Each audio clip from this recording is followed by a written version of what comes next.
Thank you for tuning in to Exeter TV. The meeting will be starting shortly. While we wait, let's learn more about Exeter TV.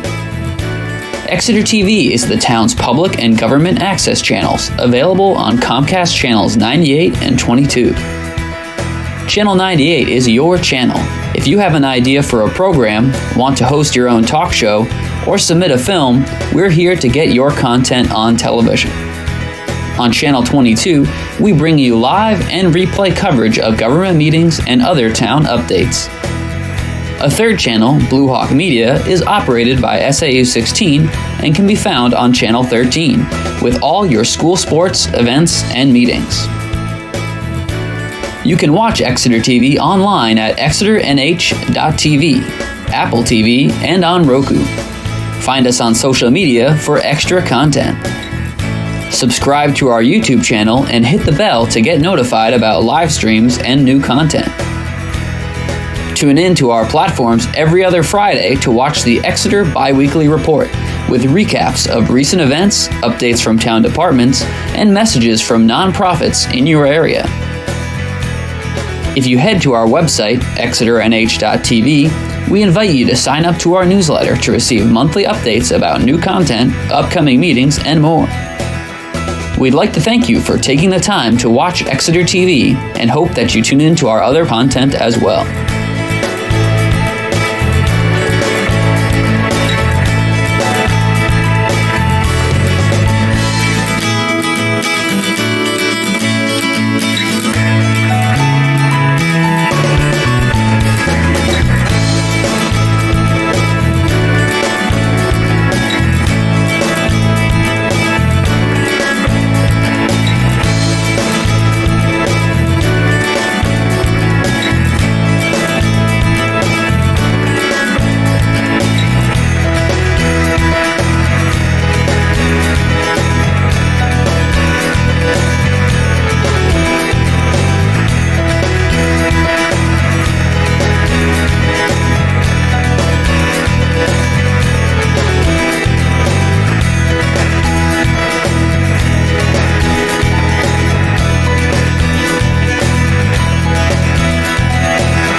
Good evening, Exeter. Good evening to my colleagues on the board, respective town staff, those here watching and those watching at home.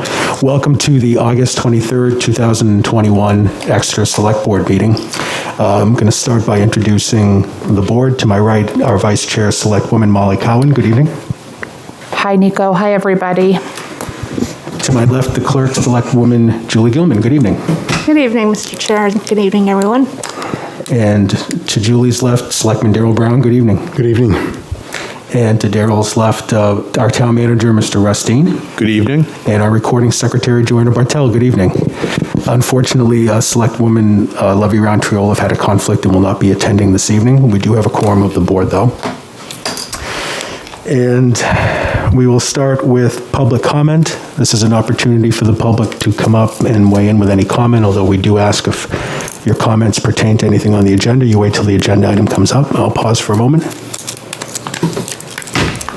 And seeing none, we will move on to proclamations and recognitions, of which we have nothing formal, but I did want to just mention that on Wednesday, Selectwoman Gilman and I had an opportunity, along with Town Manager Rustine and Assistant Town Manager Melissa Roy and DPW Director Jennifer Perry, to meet with Congressman Chris Pappas to go over the siphon project, which is a project that we put forward for federal consideration.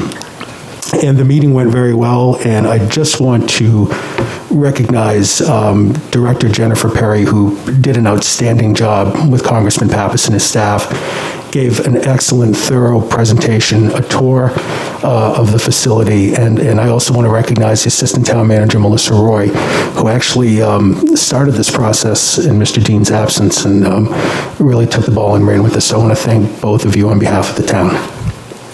Selectwoman Gilman, did you ever want to comment, or? I would just equal what you say. Thank you, Mr. Chair. Mr. Chair, do we have any sense from the federal delegation when we will know one way or another on any of this? He said September. Yeah, Congressman Pappas is going back to Washington for this week. Their recess is over, and he thought that it would be coming up pretty soon. I think it's separate from the big... Yeah, I think so too. The big bill, so he thought it's likely to go through the Senate. So. And his hope, I thought he said his hope was mid to late September, but... Great. Okay, moving forward, we have our minutes. Our minutes were submitted to us right before the meeting. I did go through them, but I don't know if the board had an opportunity to review. We can certainly wait and approve them at the next meeting if the consensus of the board is they'd like to review them more thoroughly, or if there's a motion to approve them this evening, that's fine as well. I'll leave that up to the board. I'm happy to wait until Selectwoman Roundtree Olaf is back. Very well. Rest of the board agree? Yeah, I'll move to table the meeting minutes from August Second. 16th. Okay, there's a motion and a second. All those in favor? Aye. Aye. Okay, motion passes unanimously. We have a resignation to consider this evening. We have a letter of resignation from Ann Kenny from the Arts and Culture Advisory Commission. We regret that Ann has some other commitments and cannot give the time and attention that she feels that the commission deserves. So I would accept a motion to regrettably accept the resignation of Ann Kenny from the Arts and Culture Commission. So moved. Second. Motion and second. Any discussion? Seeing none, all those in favor? Aye. Aye. Aye. It's unanimous, 4-0. And then we also have an appointment to consider for the Rec Advisory Board. Mr. Dick Matthews, who we interviewed last week, is a full member of the Rec Advisory Board with a term to expire April 30th, 2023. Mr. Chair, I move to appoint Dick Matthews to the Rec Advisory Board for the term to expire for 4/30/2023. Second. There's a motion and a second. Any discussion? Seeing none, all those in favor? Aye. Aye. All those opposed? Abstentions? I abstain. I'll abstain too. Motion. I'm going to explain my abstention is because my wife is the chair of that committee. Would the board like to reconsider this on the 13th when Selectwoman Roundtree Olaf is back? I think that's wise. I think we should just table it. Okay, the motion failed. We can make the motion Right. again.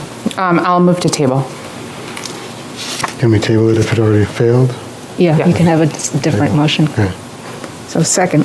Okay. Any discussion? Seeing none, all those in favor? Aye. Aye. Opposed? The motion passes. The appointment is tabled.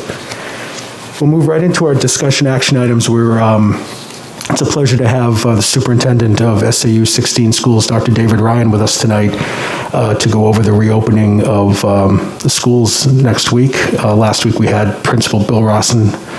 So thank you for accepting our invitation, and the podium is yours.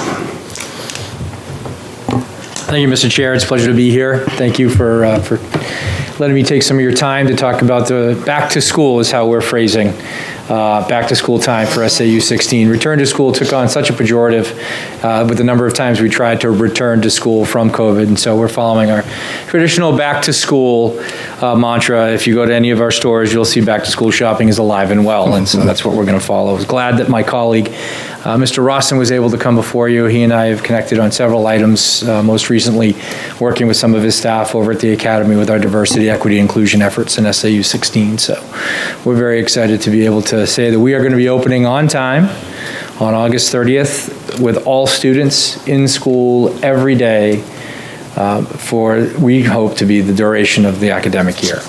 In order to do that, naturally, and we have a lot of exciting things to talk about in our schools. But in order to do that, we have to first put forward our suggested operating guidelines under COVID-19, given the resurgence of the virus as well as the Delta variant that's causing more headaches for people. As you can tell, we're all wearing masks.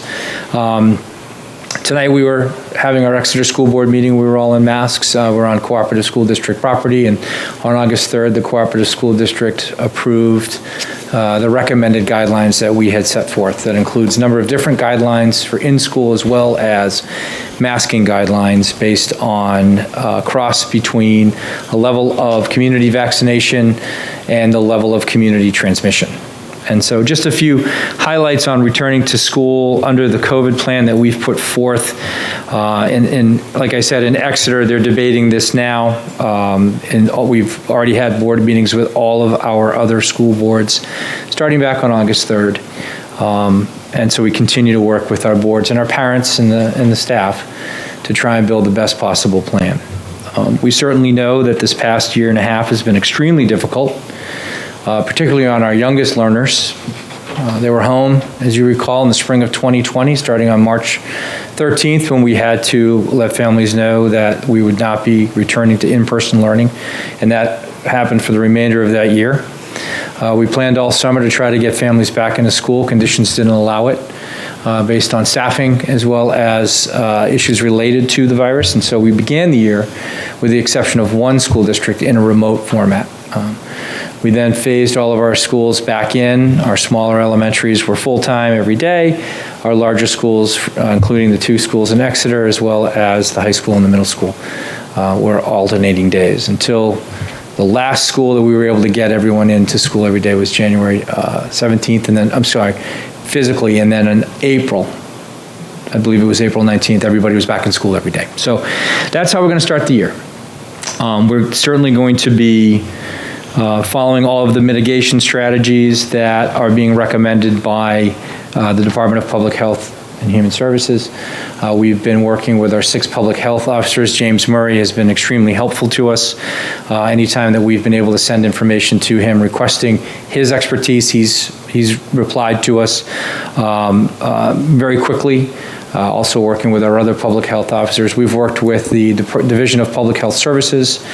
We created a masking matrix that in July, a fellow superintendent from the Monadnock Regional School District and I created and sent to Dr. Chan up at DPHS for his consultation. He provided very helpful advice and was actually very pleased by what we had created because, as you know, we didn't receive much guidance from the state regarding masking. And they were going to kind of take a hands-off approach and allow local school districts to take care of that.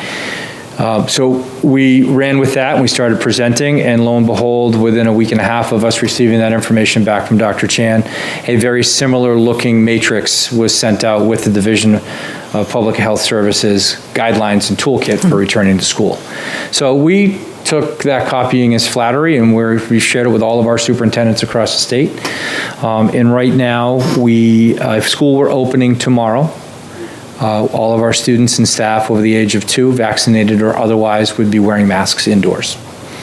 As long as we remain in a substantial phase of transmission, that'll be the case. If we move back to a moderate or a minimal, there are different levels of recommendations for vaccinated or unvaccinated students.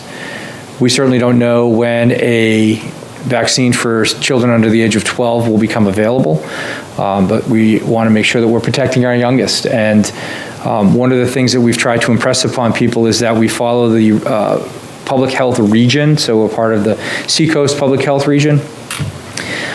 People travel in and out of our towns in that region, so this isn't indigenous to a single community. So one community can't simply say, well, we're a cocoon of ourselves and we're just going to create a guideline for just us. Well, you travel in and out of that community. You either go on vacation, you work elsewhere, shop elsewhere. So we're trying to help people understand that we live in a public health region and that we have to be strong public health partners. We also have been trying to be emphatic in stating we're not trying to solve the public health crisis. That's not our job. What we're trying to do is make sure that we're keeping our schools open every single day for all students in person. And there are many people in the state and around us that are helping us do that, and that's who we're relying on. So we're looking at, as I discussed, masks and facial coverings, physical distancing. Field trips and school events will be taken on a case-by-case basis. So for instance, if it's an outdoor event, we're headed up to Odeon Park, people can go. It's going to be outdoors. We'll mask on buses. That's a federal mandate, but of course we can go outside all day long. We want to encourage those types of trips for our students. If we're going to the Museum of Science in Boston, we may have to reconsider, given whatever their parameters are for safety and whatever the conditions are at that time. School building use, we work very closely with Greg Bisson from Parks and Rec, and we're very happy to welcome him back into the buildings. Our schools will be open for groups and activities, to be able to use our building use form to sign up to take that space. Whatever the guidelines are for that building, we would recommend that they follow those guidelines as well. There'll be no additional charge as there was last year, no surcharge for cleaning. So all of our groups and teams seeking to use the school building spaces for meetings and sports and other activities will be permitted to do so.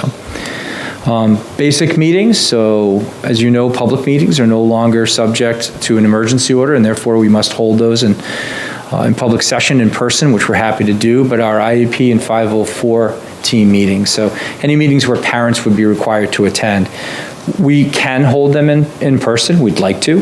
However, if parents are more comfortable conducting them through some form of online platform, whether it's Zoom or Google Meets, we'll be able to accommodate for those. As I mentioned, transportation, we are running in, and I'm sure you have heard, we're running into the issue of staffing. We are down a few drivers, 6 to be exact. They're in training now. So that has created a bit of a hard planning session for Tricia Daly, who's our transportation coordinator. She's had to compress 4 routes, so some of our routes will be a little bit longer. About 80% of our students in the Exeter School District have chosen to use school bus transportation. And so some of the rides are going to be a little bit longer. We're putting together communication for our families for this week, so they're aware that the times will still be the same in terms of the start time and the stop time of school. However, the bus rides may be a bit longer for some of our routes because we've had to compress some of those with the fewer buses that we have available. Frequent hand washing, ventilation, all of the standard mitigation strategies I suspect you have here in Town Hall. Music, drama, athletics, clubs, and activities, they're all going to operate in person with basic mitigation measures. Coach Ball is dying to get his team going on the field, especially with the new turf that was just installed, and it's absolutely beautiful. If you haven't had a chance to take a drive over and see Eustis Field, it's amazing the way they were able to turn that around in a month. But all of our sports programs are ready to roll. In contact tracing, quarantine, and exclusion. That was a hard pill to swallow last year when there was a case in school. This year, contact tracing has been changed by the Department of Health and Human Services. So if there's a case, for instance, if this were a classroom and there were a case here, we would no longer exclude anyone that was considered to be a close contact. It would just be the person who was identified as the COVID case. They would get tested and they would remain home until they had a result that came back. Everyone else would just monitor symptoms. And there are a slew of other steps that people can take if they've been exposed and they're unvaccinated, and there's help at the state level as well. So that's the COVID part of our back to school.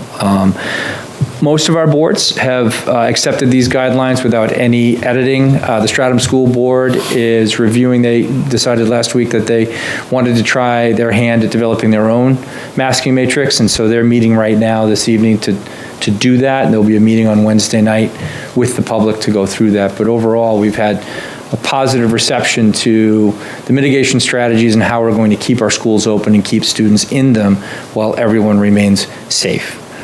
Some of the more exciting things that we can talk about, the CMS Renewal Project. If you haven't had the opportunity to head out to the cooperative middle school for either a sports-related activity or any of your family members are attending there, that project is just about complete, very similar to the library here in town, going through a punch list, trying to get the rest of the landscaping done, odds and ends, so that's exciting. Over at the high school, we had a renovation project of the commons areas. If you've been in the high school, you know where the lockers are in those common spaces.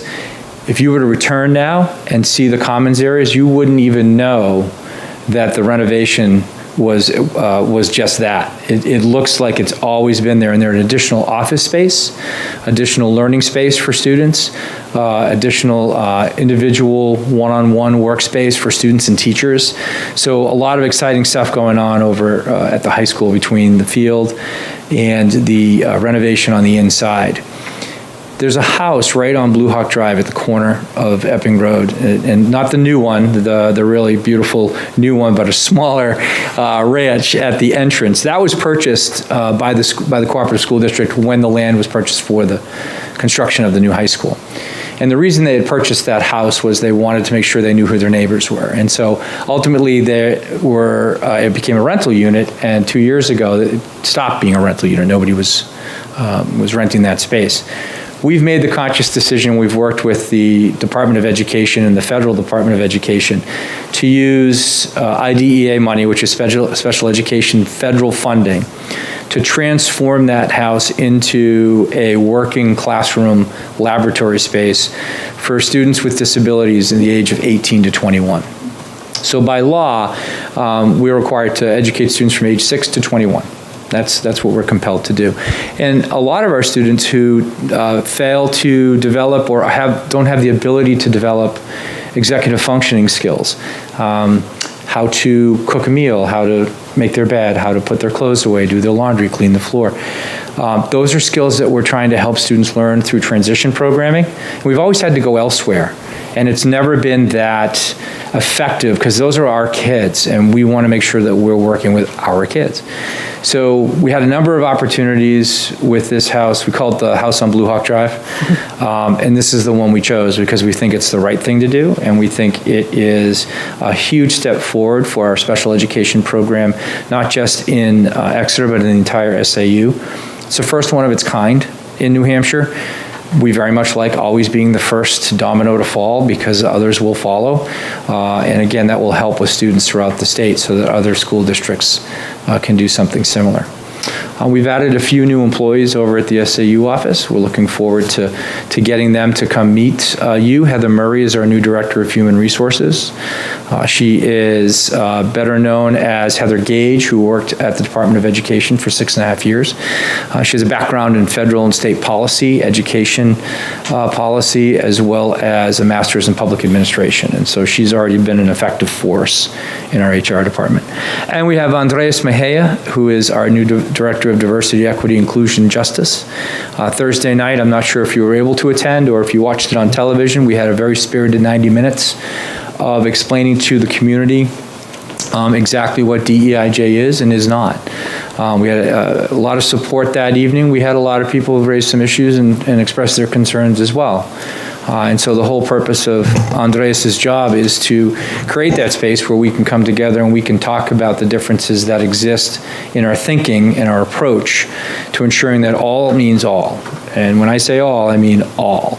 All students, all parents, all employees, and that we're considering the differences that exist, respecting and valuing them, and all understanding that it takes all of us to make one, even though we all bring differences to the table. So he's been on the job, I think, 3 weeks, and he's already done more in the last couple of weeks than I think anybody expected. We had New Hampshire Listens from UNH moderate with us, and we had some assistance with Phillips Exeter Academy and our teachers. So overall, I think it was a wonderful night, and we're excited about the work that Andreas is going to do with everybody in the community. So we're rip-roaring ready to have a great year. We are excited to come back. We have new staff orientation tomorrow morning at 8 o'clock. And then on Thursday, we have our academic convocation, which is run entirely by students. It's 90 minutes that we'll assemble to celebrate the beginning of the year. And that's on Thursday morning at the high school in the auditorium, beginning about 8:15. So if you are in the neighborhood and you want to see a celebration of learning like you haven't seen before, because this is a special event now that we're back together, come on by, please. Great. So I'm happy to take any questions that the board members may have. Great, thank you, Dr. Ryan. Any questions from the board?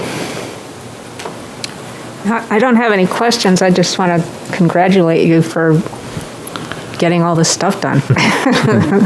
It's great. And I actually wanted to ask you about the renovations in the high school. Did you take the lockers out? We took half of them out.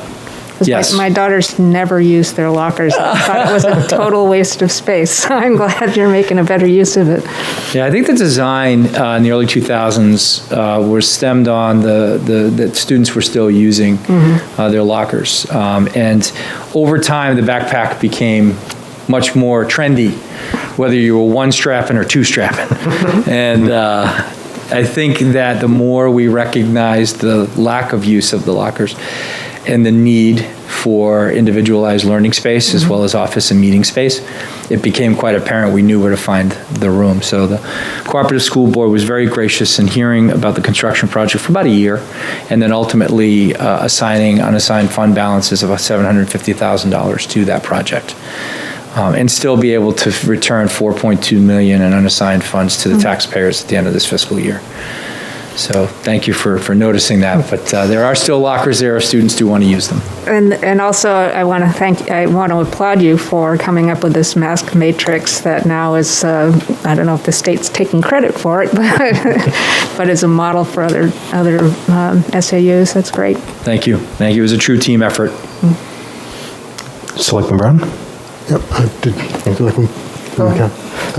So we've taken an approach at the early stages of this with a safer at home kind of idea, and now we're back out of home. But are there any resources or attention you're paying to the issues for kids or even staff for whom safer at home was not the case? So are you asking if we're helping students that may have, the gap for students may have widened and such? Absolutely, and thank you for asking. This past summer, we had a summer learning academy at several of our schools. Some of our smaller elementary schools worked together.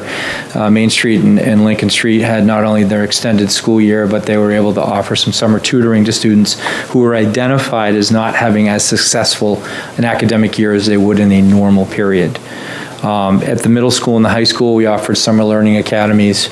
There were two-week sessions, and that involved everything from going to adventure lore, tying math, science, social studies, and English into physical experiential activities that students were engaged in, and they were all designed around the umbrella of social emotional learning.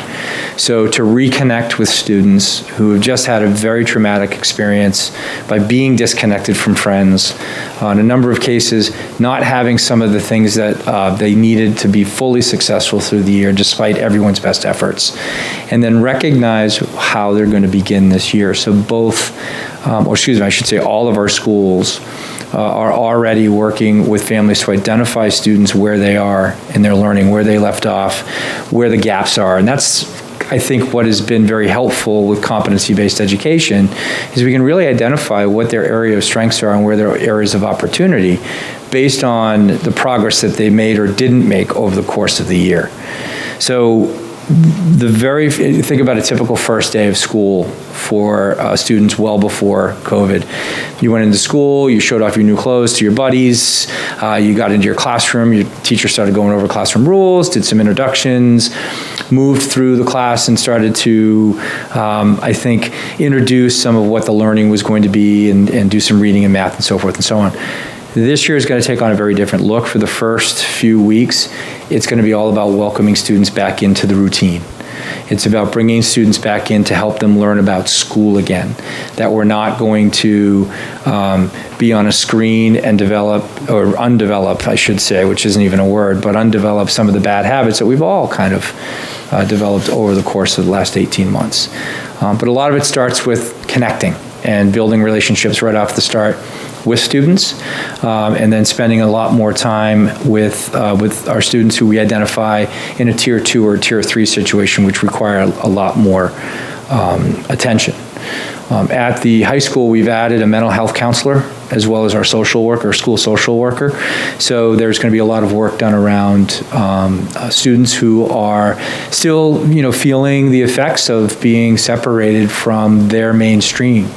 I mean, their natural habitat was school, and that was taken away from them. And we don't diminish that or minimize that in any stretch. Yes, the object is that we want students to be learning at high levels, but we have to feed their heart and feed their mind equally in a balanced way. And so there are a number of different programs and groups that are ready to go, so we just need them back in. Thanks. So that's an additional resources at high school, anything at the elementary level?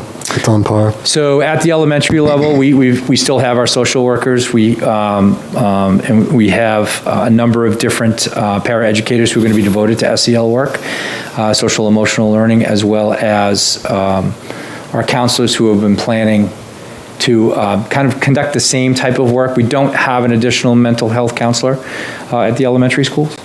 But the work that Dr. Renee Bennett, who's our Director of Student Services, who was with Exeter and is now with the SAU, has some programming with our new Director of Special Ed in Exeter, Diana Denudo, as well as Abby Hood, who's the Assistant Director. And so they'll work together to ensure that programming is in place. But there weren't additional resources that were added other than the certified social workers that had already been in the budget.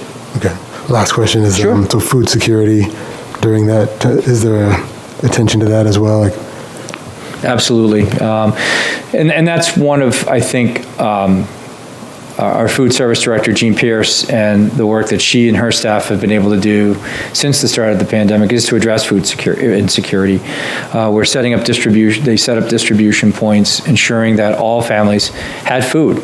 And we were permitted with the U.S. DOE, and that's going to extend at least through December now, that free meals are still available, breakfast and lunch, for all of our families. And so that distribution is going to continue. And so, it's been interesting all summer, twice a week, to be handing food out from the SAU office to families.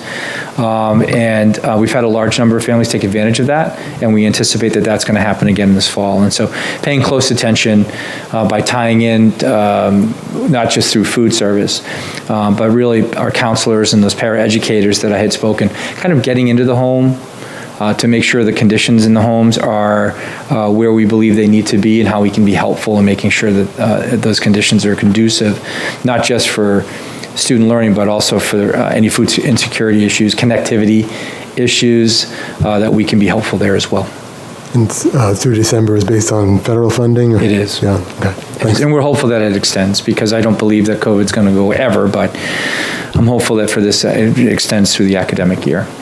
Thanks. Thank you. My pleasure. Good questions. Selectman McGowan.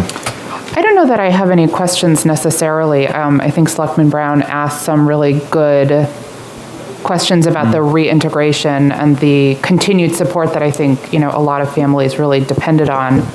I know my second grader, he's a rising third grader, he had 3 different teachers during the variety of classes that we had to do, and he likes to sort of talk about that as a real hardship for him, but he actually really benefited because he had these 3 different perspectives and 3 different ways of teaching, and it actually really helped because he does have an IEP, and there was all of this different attention paid to him in a way that we wouldn't have seen necessarily in a normal school year. So as a full-time working mom, I am really excited that we're going back to school. That is really helpful. And I just really want to thank you and thank the work that all of the employees have done, the teachers, the staff, the paras, everybody, because it has been tremendously difficult for all of us in all sorts of different ways. And in particular for the kids, who I think are going to really benefit from your thoughtful approach to DEIJ work, to bringing people back to school, to creating a comprehensive matrix that can be used throughout the state. My only question, I think, is there any extra funding that we can find through any sort of federal grants or anything to maybe supplement some of the jobs that we're going to lose, like the bus drivers, the paras, the people, working in that are a little bit hard to find. I don't know. I just, I know that it's going to be a problem, and just a creative thought to solve that a little bit. That's a great question. We have 3 different funding sources that we're leveraging right now with community input. When we were just given the green light on a FEMA reimbursement, which was very helpful, because if you recall a year ago, they said there was no FEMA reimbursement, even though 3 months prior to that, they said there was FEMA. So we've ridden that roller coaster, but that is going to provide some fruit. We're finding we're getting into a wage war with some area businesses. Some of our employees in one department have identified jobs at a large department store warehouse a few exits away for about $6 an hour more than what we're able to pay them. And so they're going to it because that's what their family needs, and I don't blame them, because that's what their family needs. To try and supplement through federal funding and try to create a wage scale that can compete with a retail or a capital venture is nearly impossible with public money, as I know you know, because you wrestle with it here every day. But in being creative about how we retain our employees, I think it starts with how we treat our employees, and the attention and the value that we give to the work that they perform, the care and the compassion we have for them as people, and how they're integral in this interdependent function of an organization that's dedicated to the growth of students, and how they factor into that and then reward them either through other opportunities, promotional opportunities, basic praise, public praise. We can't say enough about our facility staff in all of our schools. We're open because of them.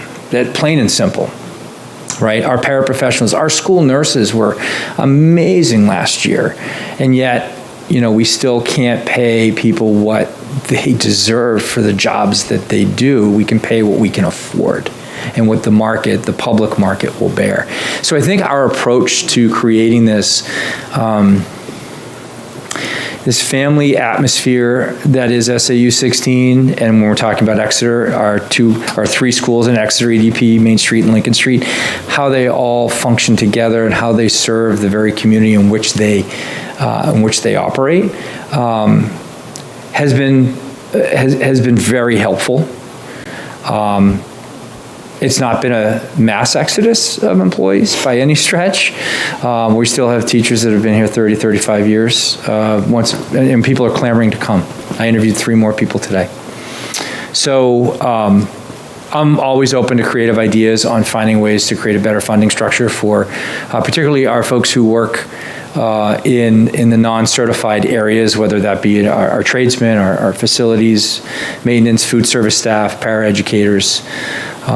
Those are hard to find, bus drivers, but I think how we treat them goes way beyond what we're able to pay, unless of course they just simply comes down to I hate to leave but I need more money, situation. Yep, understood. Well, thank you very much for coming here. My pleasure. So I'll just leave you with, as a parent of an 8th grader last year and a 4th grader last year, it was refreshing to know that every weekend as a parent we were going to get communication from your office and from you, and it was detailed information, it was thoughtful information, and it really helped get through, the pandemic. So, kudos to you and your office for the communication. Also, watching my kids learn at home, I saw just how effective immediately SAU 16 really took the ball and ran with the remote learning. And, Thank you. The 4th grader obviously had 1 teacher, the 8th grader had many teachers, and they didn't miss a beat. And as a person whose parents were both public educators, I'm sensitive to the fact that starting with you all the way down to everybody on the staff, you all have families too. And you were home with your families and trying to juggle what you were doing for our kids while you were taking care of your families. And that wasn't lost. And thank you. Thank you. To you and your staff. You have an open invitation anytime you want to come before the board to talk to the people in Exeter about what's going on at the schools, whether it's COVID or just something fun. We'd always like to have you. Hopefully next time it'll be a lot more fun. And then anything that the board can do to support you, just let us know. Thank you, Mr. Chair. Thank you, Dr. Ryan. May I ask you a question? Yes. Do you have students that come and speak at all? Not enough. Yeah, Let me see if I can remedy that. Thank that you. would be Because I think great. that's where the real information is shared. Anytime. Okay. And very good. PEA does that, they have a government class every year. It might just be one semester, but they usually come in. They have to leave at curfew time, but Yes. but they come in. I had a really good interaction with the class one year. It was nice. That's fantastic. I have a couple of logistical questions that came to mind while the others were asking. I used to volunteer at Lincoln Street and Main Street with flashcards and helping with reading and bus trips. How are parents going to be integrated into any of that volunteering? So for the time being, when I left the Exeter School Board meeting at about 6:45, that was one of the topics of conversation is classroom volunteering, so taking a small group and providing some small group instruction was not something that was going to be permitted at the beginning of the year, just trying to keep as many bodies out until we can get a handle on what we're actually dealing with. And then once we, I think, move out of our substantial level of community transmission back into a moderate or minimal, when we can start talking about how we're approaching masking, we'd invite those volunteers back in. But that doesn't mean, so last year, for instance, at both schools, Main Street and Lincoln Street, if you as a parent went to pick up your child or your child's materials or textbooks, you had to wait outside. That is not the case this year. We just ask that you be masked when you go in, if that's what the guideline says, and you'll be able to go in. You can still have that conversation with the teacher, go to the nurse and go see Miss Garrity and pick up your child at Lincoln Street, but not being in a classroom with a small group, doing some of those fun activities that you got to do. Thank you for doing that, by the way, because we need more. But I hope to get back to that. And the last one is the band. How is that going to work? So a lot of band is going on outside right now. Oh, yeah. But It's marching band season. The state has music guidelines for both voice and instrument, and they're managing using the guidelines that the state has put forward. Okay. So using appropriate distancing, there are special masks that you can put actually on the instruments, whether it be brass or woodwind. That doesn't muffle the sound, but does help with any kind of particulate that's going to go through, so the aerosol. They're coming up with amazing ways to make sure that our kids are still enjoying the arts and being able to perform, not just for each other, but hopefully for audiences. And we can do some maybe outdoor stuff down on Swayze Parkway. Wouldn't that be fun? I saw that on your agenda tonight for conversation. Those kinds of activities are being planned. And I'm going to make one last pitch for Destination Imagination. My son, my oldest, did a DI trip. He almost went down to Globals. I'm going to brag. I led a team that won the state twice in their years and went down to Maryland for the nationals. Unbelievable. It was a lot of fun. Yes. Well, our schools are always open to it as long as we can find an advisor and a group of students who want to do it. Good. Thank you. Great. Thank you. Dr. Ryan, thank you very much. Thank you. Have a great evening. You too. Thank you. Thank you. Okay, next on the agenda, we have an update from the Communications Advisory Committee. And with us tonight, we have a very thorough and interesting report in our packet with some exhibits. But with us this evening from the Communications Advisory Committee, we have Martha McEntee. Good evening. And also Bob Glowacki, I believe. Thank you so much for taking the time out of what looks like a very busy agenda tonight to allow me on behalf of the Communications Advisory Committee to update you on the work that we've done since our creation. The Select Board in 2018 decided to establish this committee to look into some of the larger issues that have arisen with all of the new communications channels that have developed over the last few decades. And we've spent the last almost 3 years looking at this. It's been a group effort. We're not done yet, but we thought that this was a good time to update you on what our thought process is so far and what we've discovered so far. Our work has been a group effort. So before I start, I'd just like to recognize the individuals who we've worked with over time.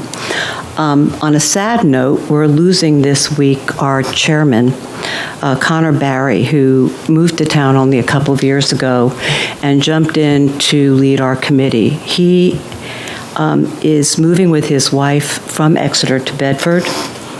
Bedford's gain is Exeter's loss.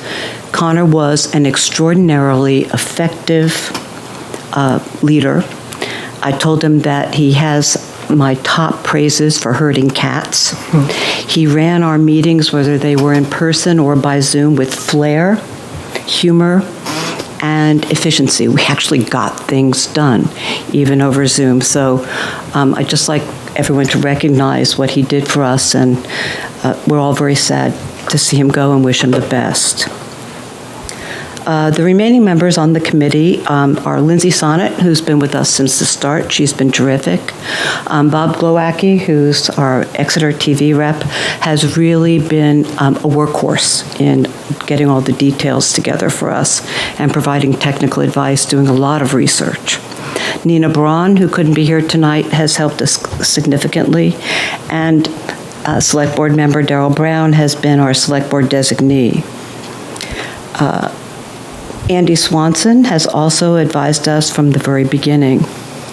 And I'd like to recognize a couple of former members, Molly Cowan. Where did that come from? It's a famous Molly. Yes, I know. Offended. Unsinkable, Molly. Unsinkable. That must be it. Okay. And Kathy Corson, who were the former Select Board members. And one of the early members on the committee was Debbie Kane, who helped us out quite a bit, and Bevan Kennedy, who unfortunately is also moving out of Exeter. So we're going to be recruiting for more help if you can help us with that. As we prepared this report, which is 8 pages long, we had a lot of help from Rustine and Melissa Roy, and we'd like to thank you for taking the time to go through our drafts and give us some insights into some of the practical implications of the overall umbrella of advice that we're giving you in this report. Okay, so you've got the long report and an even longer set of exhibits that are in your board package. But what we thought we would do tonight is summarize the key points with a slideshow. I don't know if you can all see it. If you want the lights dimmed, it might be better. Does this work for you the way it is? Yeah, thank you. Okay. Okay, so let's go. We want to run through the report generally. We'll talk a little bit about our mandate and the work since 2018, go over the key findings, our basic recommendations on the work we've done so far. We'd like to discuss some of our issues with you once you can digest some of our recommendations, and then end up with next steps. Okay? Okay. The role of our committee. Why were we founded? You created us in 2018 and thought that we should have 7 members, a select board rep, and a member of the IT staff. Unfortunately, we've never been up to the 7 members, and one of the requests we have in the report is that you consider as a board reducing the size of the committee to 5, and then actively helping us find additional members who can contribute in a meaningful way. Okay. I would point out that having a member of the town staff, in particular someone who's interested in communications and marketing, understands IT, is absolutely critically important. And Bob and Andy have contributed a great deal so far with that. But among the missions that you gave us were to evaluate the ways in which the town communicates with the public, ensure that strategies maximize citizen engagement across multiple platforms, and determine the strategies that could be strengthened so that we can move forward in ways for improvement. That's only one of our missions. That's a big job. And that's the one we focused on here. So how have we done this? Our work to date has focused on a couple of things. We've analyzed the current town communication channels and how they're used by the public.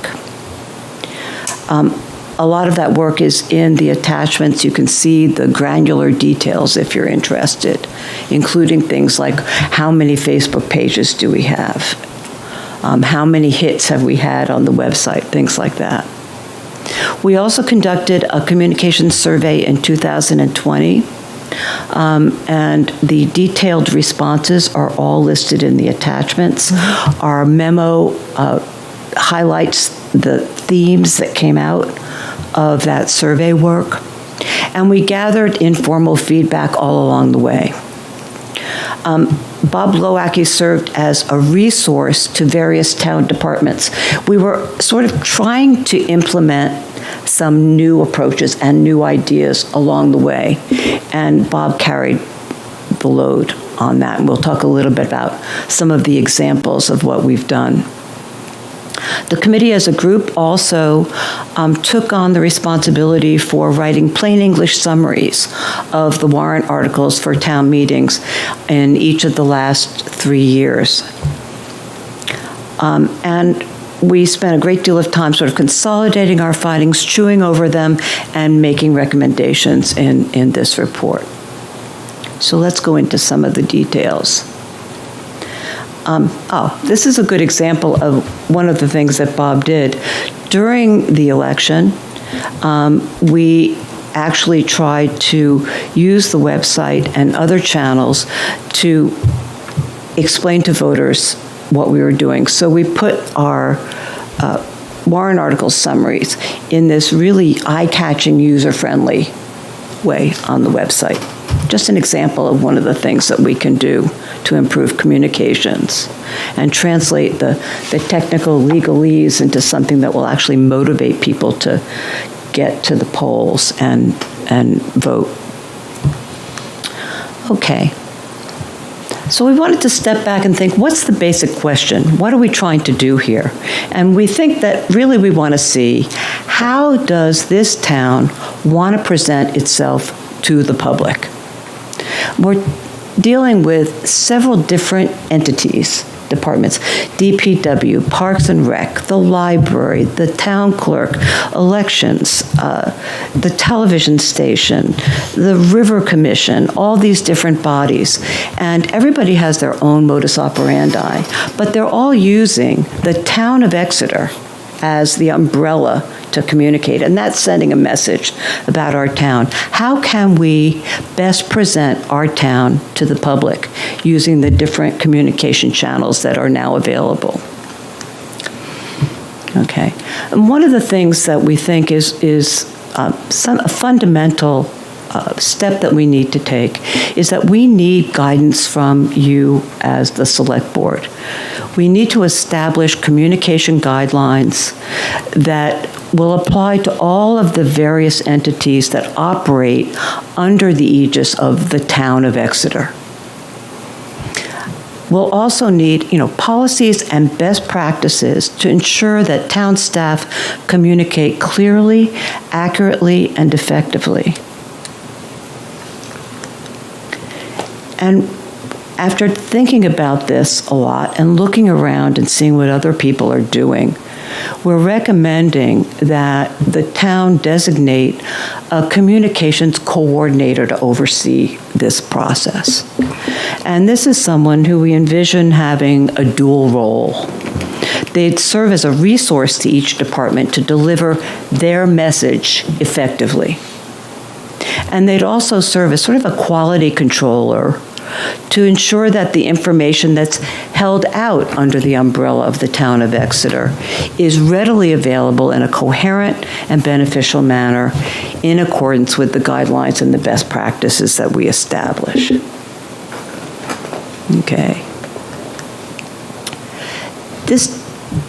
position, this function, will not diminish each department's responsibility for providing content about its own activities that's responsive to the needs of its users and is accurate and timely.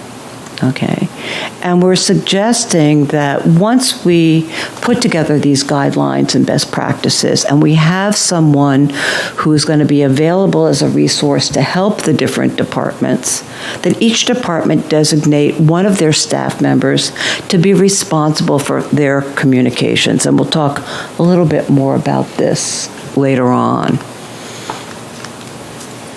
We want to stress that we're not recommending that you hire a communications person to micromanage or pre-approve or put a rubber stamp on all department communications. That's not going to work the way this town is organized, and it wouldn't be appropriate. The departments know what it is they're doing, who needs to know what, and they're familiar with their own operations. We're just trying to help them communicate what people need to know and what they want people to know in a more effective way that eventually will make their job easier. Okay?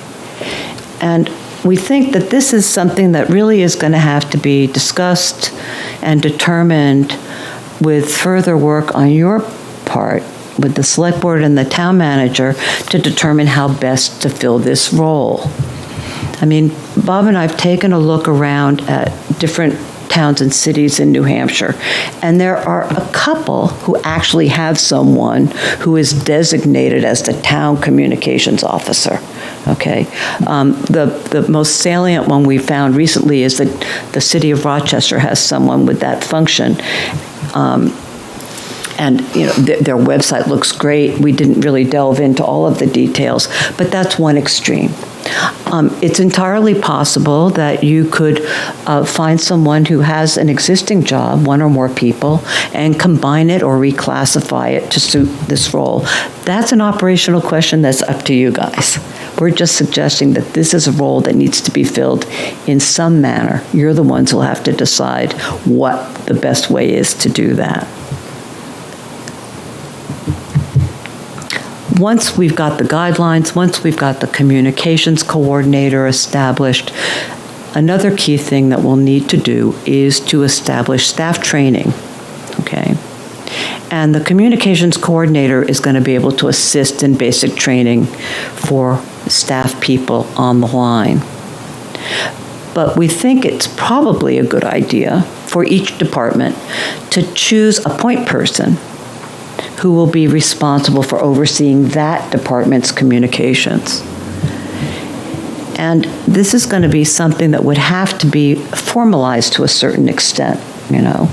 Not just you do it when you have a chance. It has to be part of their job description, and their success or failure at it should be included in their performance review.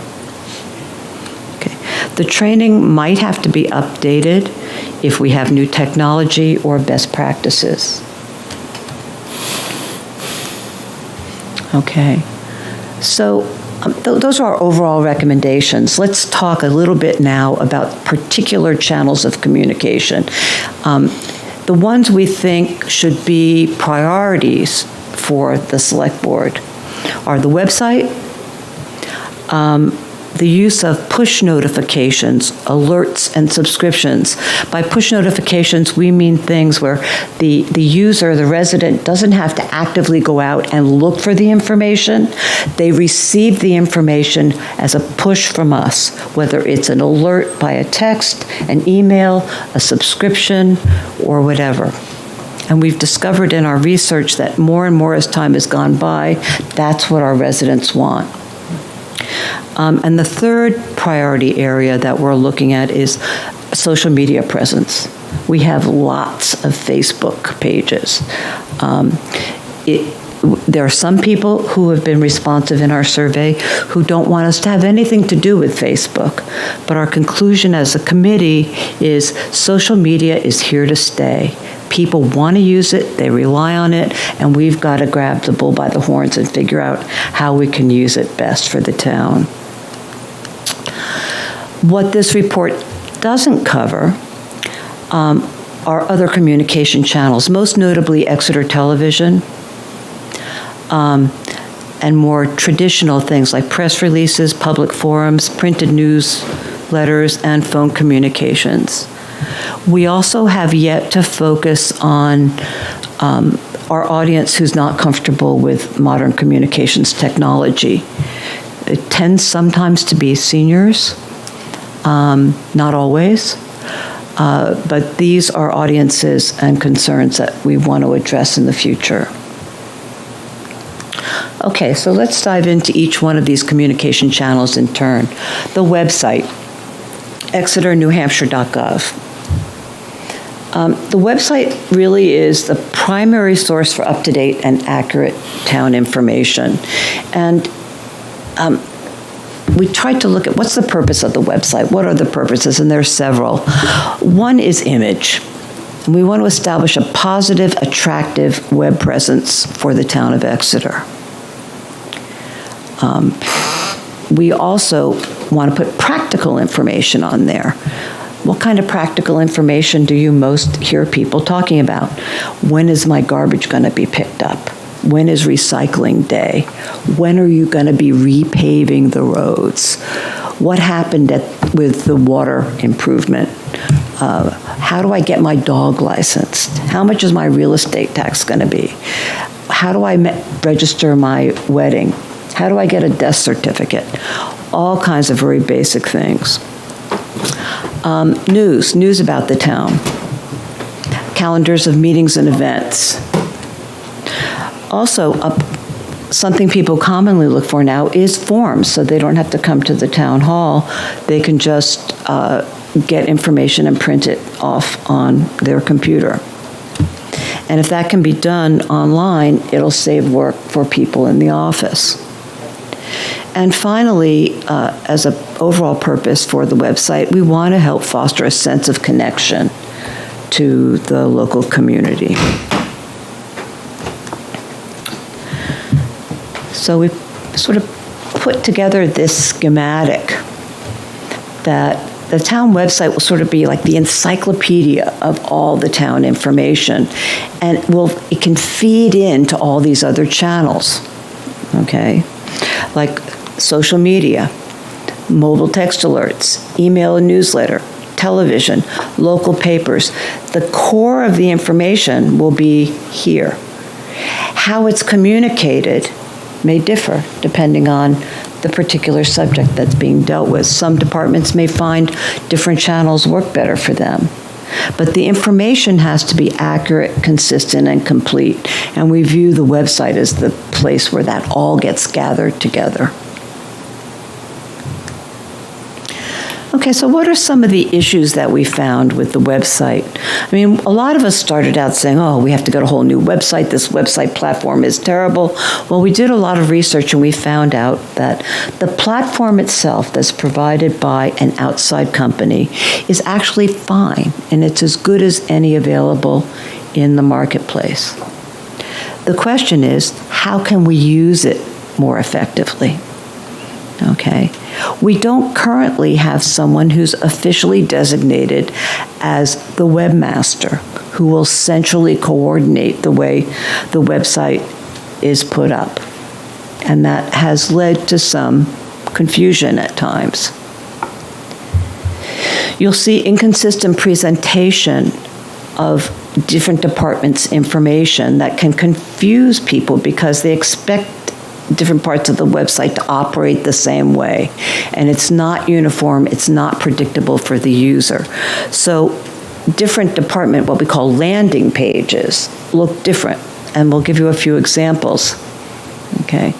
This is what the town, if you look at the town clerk's landing page, that's what it looks like.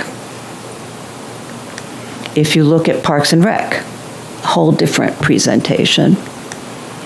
And if you look at Public Works, well, you get to see everybody, nice picture, very good visuals. But this is all Exeter. They're all different. Doesn't make a particularly good impression. A second problem we've come across in our research is that there's unreliable content. I mean, sometimes information is in various places on the website, and it is out of date. Bob, did you want to show your video? Sure. Well, I will show an example. Bob is going to made up examples. So just to show an example, like election information, for example, we point people with this button to, the town clerk, which they have, elections here. A link here, which will, bring to a bunch of buttons here, but then we have an elections button here, which will bring people to a different page with election information, and some of this is linked elsewhere, some of it's not. Where do I vote? There's that, and then, we have elections here with more pages, and it's kind of, and it's not just that type of information, it's kind of, all across the website you'll find stuff where it's been posted and then forgotten about and reposted somewhere else rather than like edited or taken down. So that's one example of that. So, I mean, for example, one of the things that you'd want to include when you're devising the best practices is how do you deal with stale information, right? During the elections, for example, everybody around the state had to have new forms for voter registration, new deadlines, new rules, new exceptions.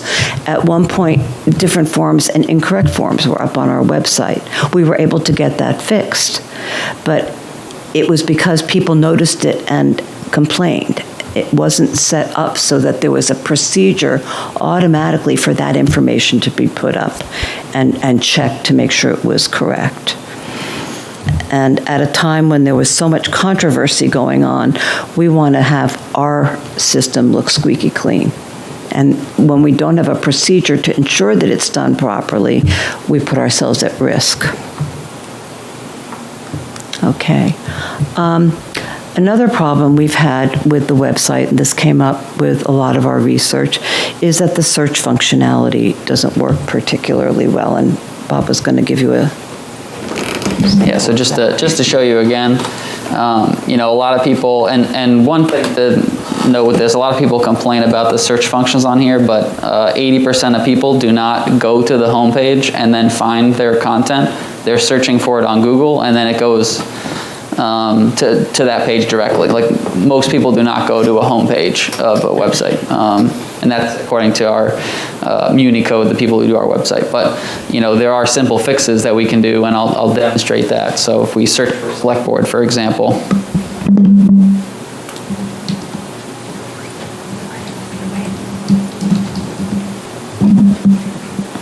you'll see once it loads that, I was probably trying to get to your select board website. So, do we see it anywhere? Nope, still not there, still not there. And, we'd have to search for a while. But I can, people can work with departments to do stuff like this on our website, where if we search election, we'll point them to where we think they want to go.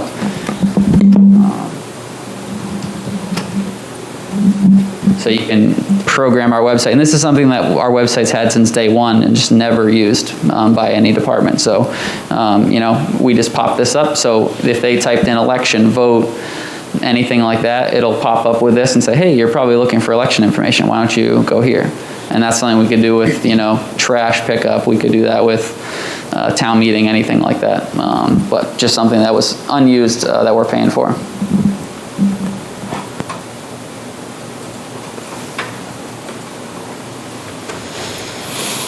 Yeah, we discovered these things when at first we were looking at it and we're saying, oh, these website companies so terrible, they can't do this. And then Bob looked into it, and Andy looked into it, and they found out that, yeah, they can do it. But somebody has to take the responsibility to actually make sure that they're using a tool that we're already paying for. And you have to use the tool properly to make it work right. Okay. for some quick and easy fixes, it will probably cost, I think Bob has gotten some quotes from MuniCode, for about $1,000 we can redesign the website to fix some of these more obvious errors as a quick fix. So here's the way our current homepage looks. If you have latest news but nothing in it, you've got to click on it. Calendar but nothing in it, you've got to click on it. And there's a great picture but no real guidance or information. And so one of the things that we're thinking about doing is just have a window here that puts upcoming events right there, so you know what's happening this week. Okay. If I could just add one. And this kind of came about because during COVID, everyone was trying to figure out how do I get to the virtual meeting? And as town staff, we all know that you go to the minutes like Exeter NH/meetings, like it's obvious to us because we do this every day. But to the public, they don't know that sort of thing. So one way of kind of really pushing it like right in their face when they get to our landing page, if they do that, this could be programmed where it's automatically going to show the next 5 meetings or the next 5 general events, whatever we want it to be. So that, when someone goes there to find the meeting, like last minute, they want to hop on Zoom to say something, it's right there. They don't have to even go looking for it. Same thing with the latest news. A few different town staff have been responsible for updating what goes in there, but there's also an unused function on our website where if you go exeternh.gov/news, if people tag a page with news, there's a whole news feed of which could be used for updates to the website, new programs. You just pick a date that it's marked as news and you can scroll through all these new updates, but there's nowhere on the entire website where that's linked right now. So you just have to know that you can type that in. But, what we would do there is, we would, view all latest news, boom, and then someone got a feed of every update and all the stuff right there. But it's just something that we've not really thought about because no one's really looked into it. Yeah, I mean, the more we looked at this, the more we realized it's like we bought a fancy car, but nobody knows how to drive it. I mean, that's the problem. Okay. So enough about the website. The next channel we were looking at would be texting, email, alerts, and subscriptions. Much to at least my surprise, and I think the surprise of some of the other members of the committee, the survey results and trends that we've looked into elsewhere show that people want to receive information more than they want to have to look for it, right? And so-called push notifications are increasingly popular, and there are several departments within the town that are already using them to good effect. Here's some examples. DPW has construction updates, okay? They update people on paving, sewers, work road closures, and so on. And they have an email subscription list, a distribution list that they use. Could that be more prominently publicized so people would be aware of it? How do we do that? How do we use this communication tool to make their lives easier when people start complaining that they're stuck in traffic and didn't know about a paving situation? Parks and Rec also has an email distribution program with a very large list that promotes the services and offerings that they have. And Exeter TV similarly has a newsletter. But a lot of people don't know about these things. We want to explore how we can make people aware of what's available. One of the options, and we talk about this at the very end, is that we really should create a resident handbook that's especially focused for new residents in town.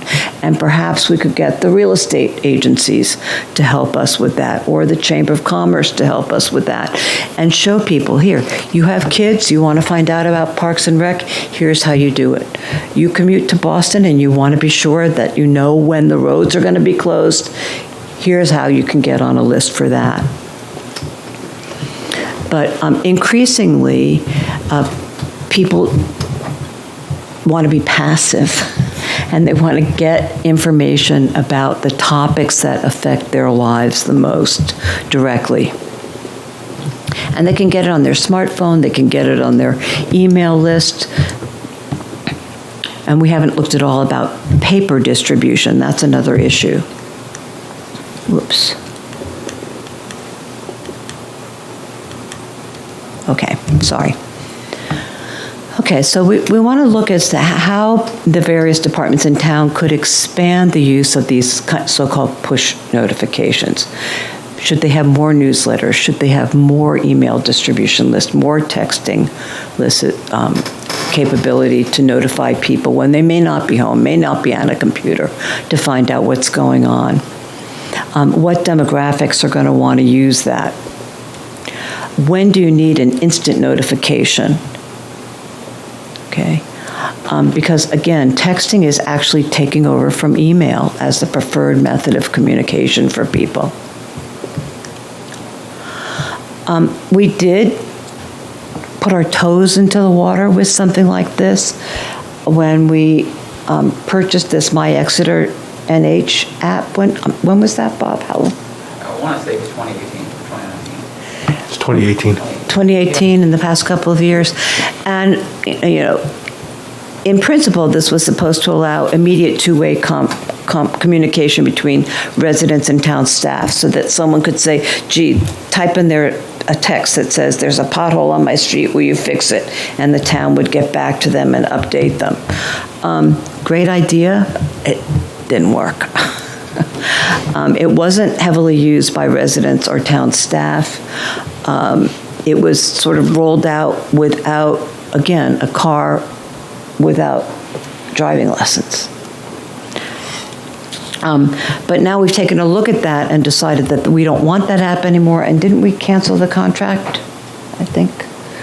I just used it today. Yeah, we're not renewing that app, but our research has shown that there's already a mobile service that's being used by the police and the fire department and the EMS called Rave Mobile.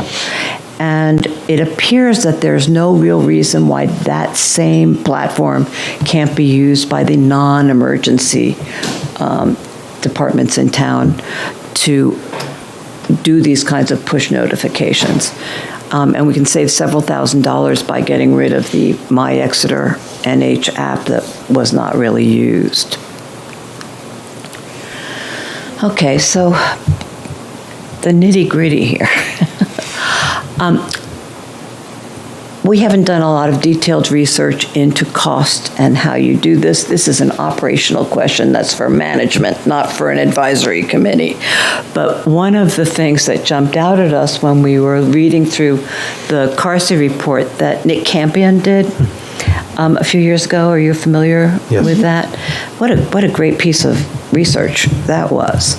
He said that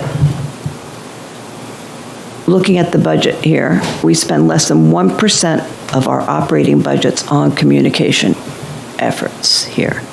So bottom line, it's going to cost money to do this. It's not only going to cost money, it's going to take staff time, and it's going to take a management commitment.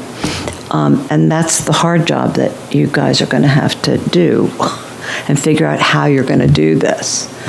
Where should the town place communications items in its budget? I mean, a lot of our infrastructure is now under information technology, but there isn't really an operational budget for communications as I understand it. Where would a communications coordinator or rejiggering job responsibilities to establish an operative communication coordinator, where would that fit in? Okay. Where would each department budget for communications or marketing costs? And again, these are finance issues that we're just raising. We don't have the answers.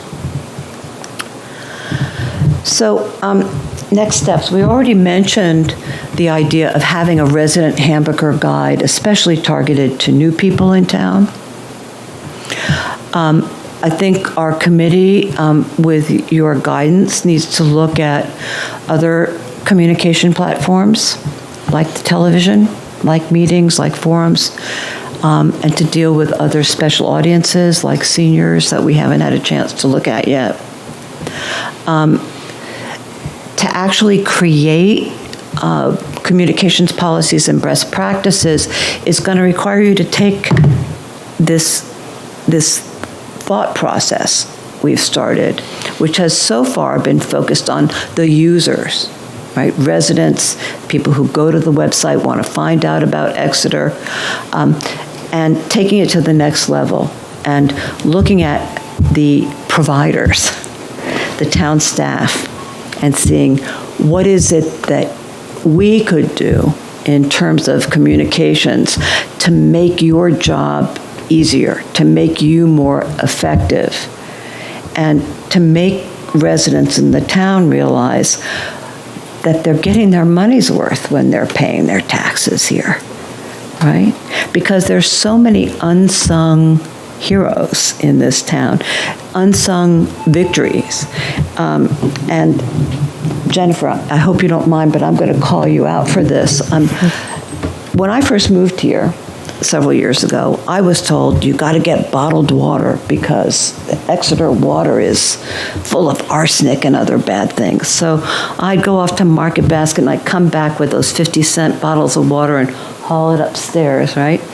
And then Jennifer came and talked to us at one of the communications meetings and explained the science behind the work that has been done to improve Exeter water quality. I took that bottled water off my shopping list and I've never bought any since, right? She also educated me about not going to the spring because who knows what you're drinking in the spring.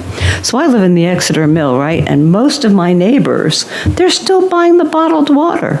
They haven't gotten that message that all the money we spent to improve our water quality actually had a positive result, right? So that's just the most salient example that I came up with something that we really succeeded at. And we didn't have the communications facility set up so that we could take credit for it. Anyway, so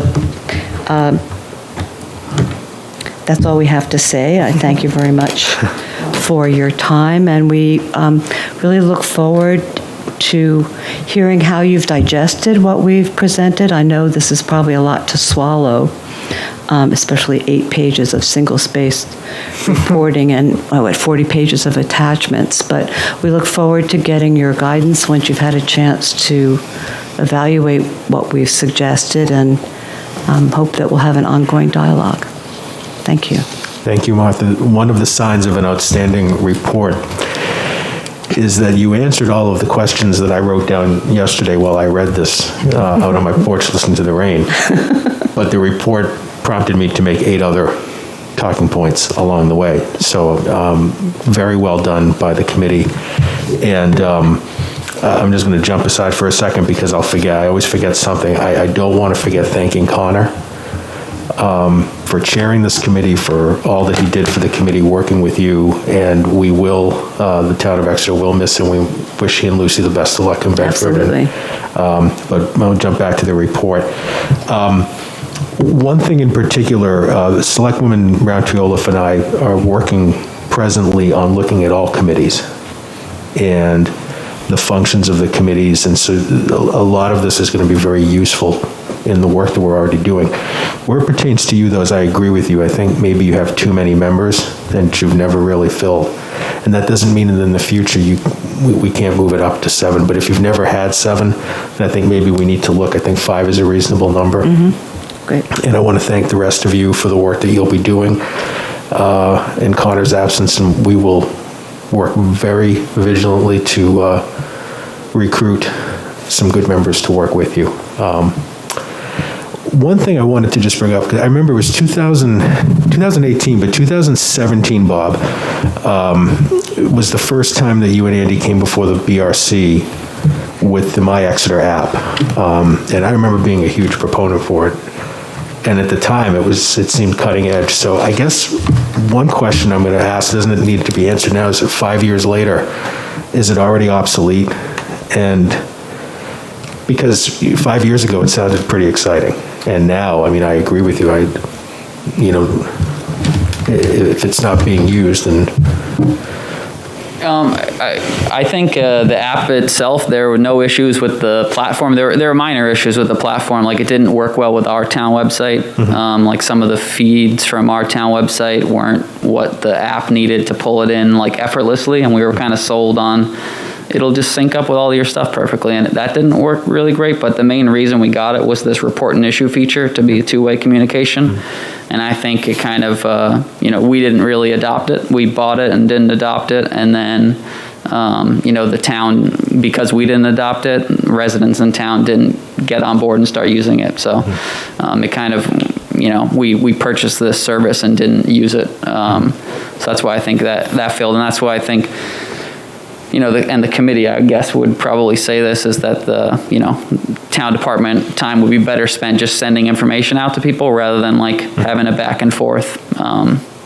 And the other parts of the app were just like duplicating our website.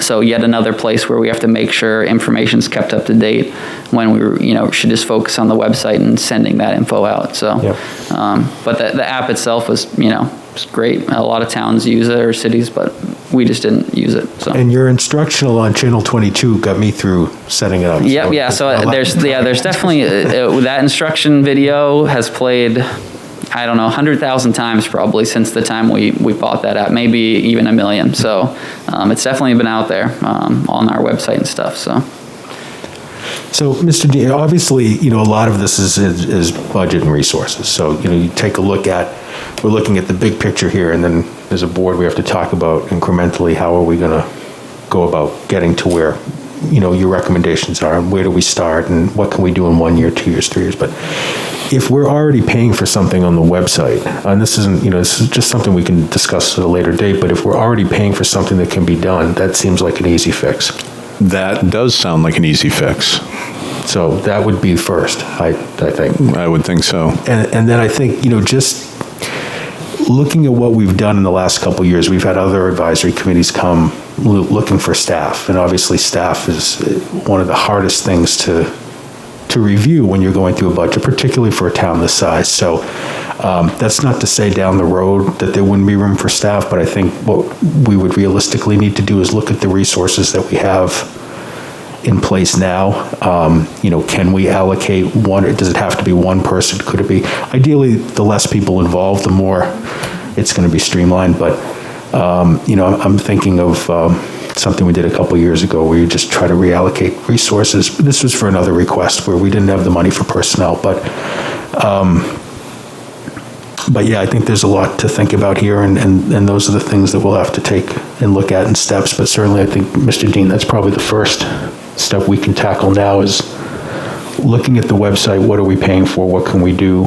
And maybe identify who it is that... Yeah, and I'm thinking out loud here, but we're always interested in improving the website because it is such a core piece of what we do.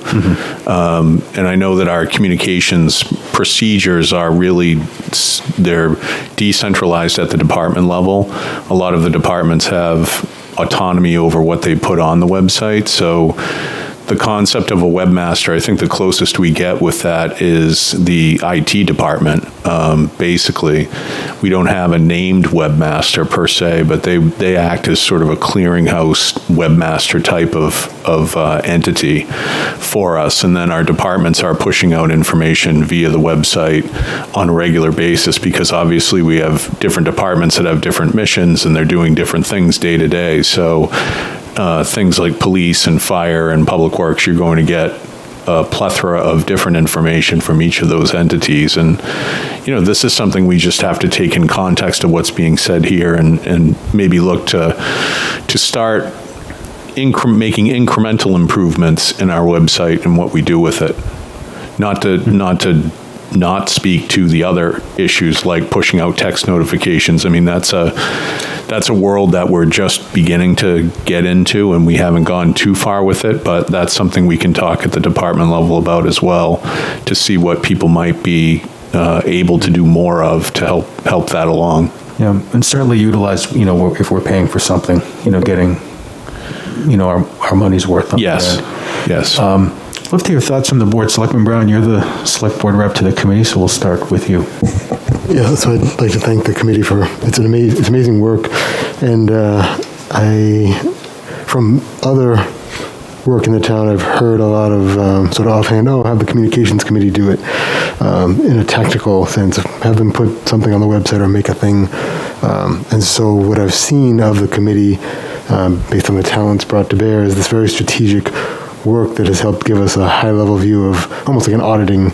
It's been this great auditing service for our communications efforts, and what they're basically saying is, here are some best practices. You have the tools you need. They've done a great job at being strategic, and what they're offering is almost like a restructuring of how we think about our personnel.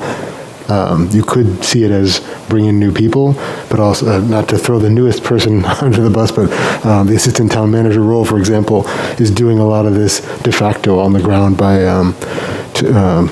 doing more communications stuff between town manager and department head. So if you remove the technical piece, because we've basically paid for it already, and the sort of one of the subtexts of this whole thing is you've already bought the car, so just drive it. And taking the management responsibility of what they've given us, what we see is, what we have been given is a healthy audit, and then suggestions that it's up to us to either pay more for or restructure what we have. And we've done that already in some ways. And then the app conversation just now, it's there. Not that it was a mistake, we did the best with what we knew then, but assuming that a technology expense is going to solve anything is incorrect. It's got to be part of some greater initiative. So I'd love to, and even in light of that, it's, again, the committee it's a bunch of really qualified, amazing people who have been doing strategic work despite an inclination for committees to be asked to do more tactical work. And so I think as far as next steps, like the communications policies and best practices, that would be an amazing thing to take on if the committee thinks that that's something that they're well suited for.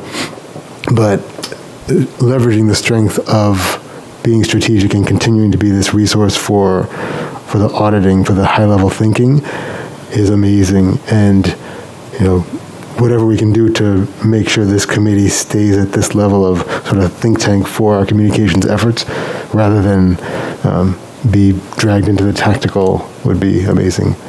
So, thank you, Selectwoman Gilman. Thank you, Mr. Chair, and thank you for this presentation and for the documentation that you gave us, the report and all the exhibits.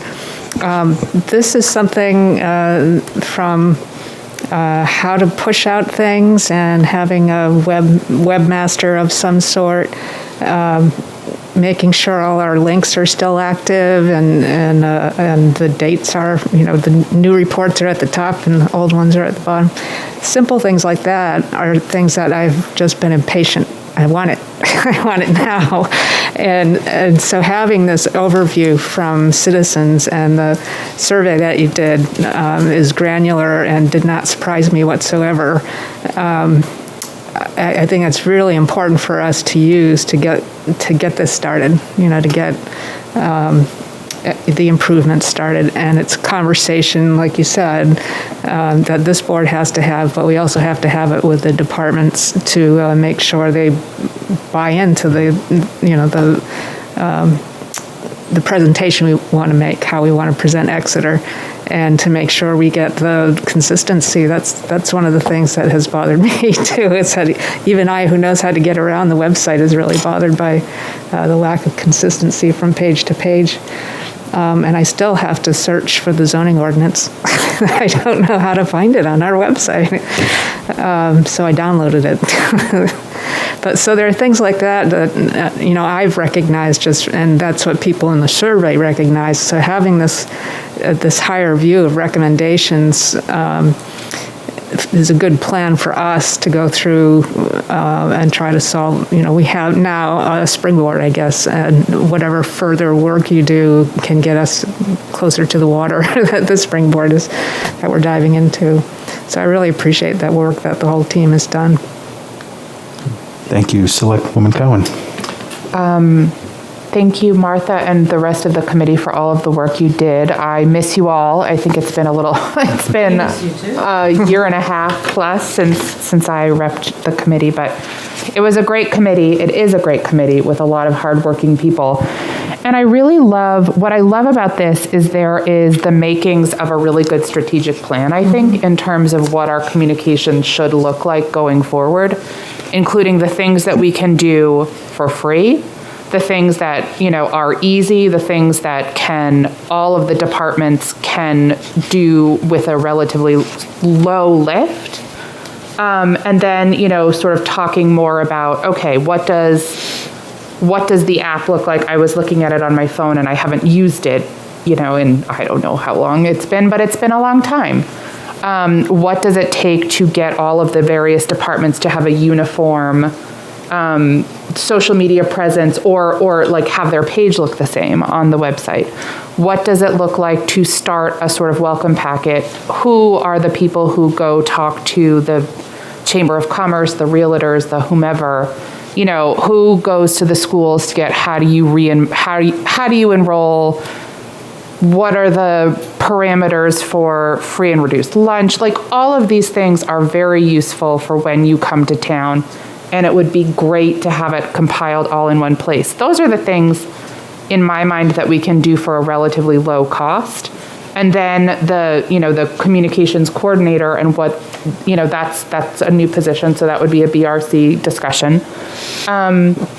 But in the meantime, I don't think that we need to not do anything until we get that. We need to sort of have the strategic plan in place to get the things that you've all identified and spent a lot of time working to identify, so that it gets better and easier to bring somebody on or however we decide to do it.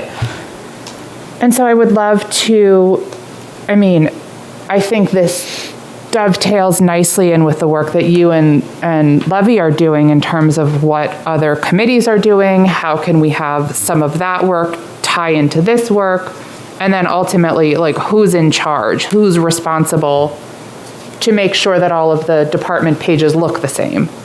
Who's responsible in terms of making sure that we're using the website to its fullest potential? Who knows how to drive the car? That was a really good analogy of who's doing this stuff. And, I can tell you, in my last paid role, I built a website, and it was the worst thing I think I've ever had to do.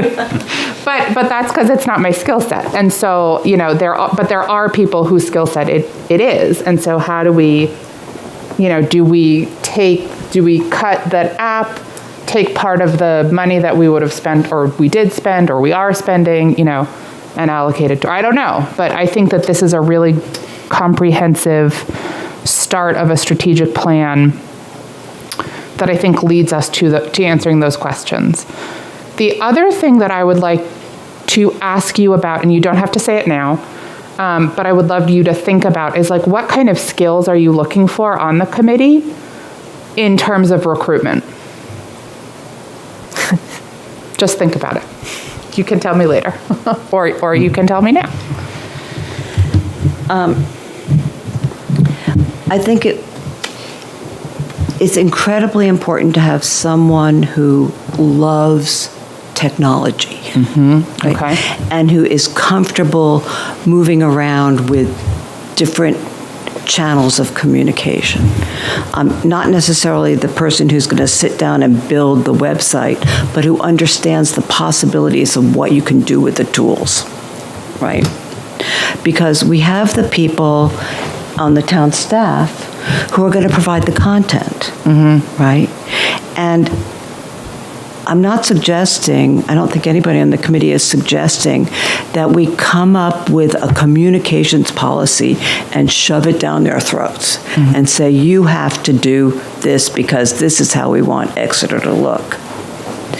Whatever you decide to do in terms of communications has to be something that everybody who comes in and turns on their computer and answers the phone at their job here views as a useful tool to help them accomplish their primary job. Sure. Right? And so to design these best practices and a policy, the critical next step, in my view, if I were doing this, would be to sit down with each department and say, what are the issues that you run into every day when you're dealing with your various audiences, right?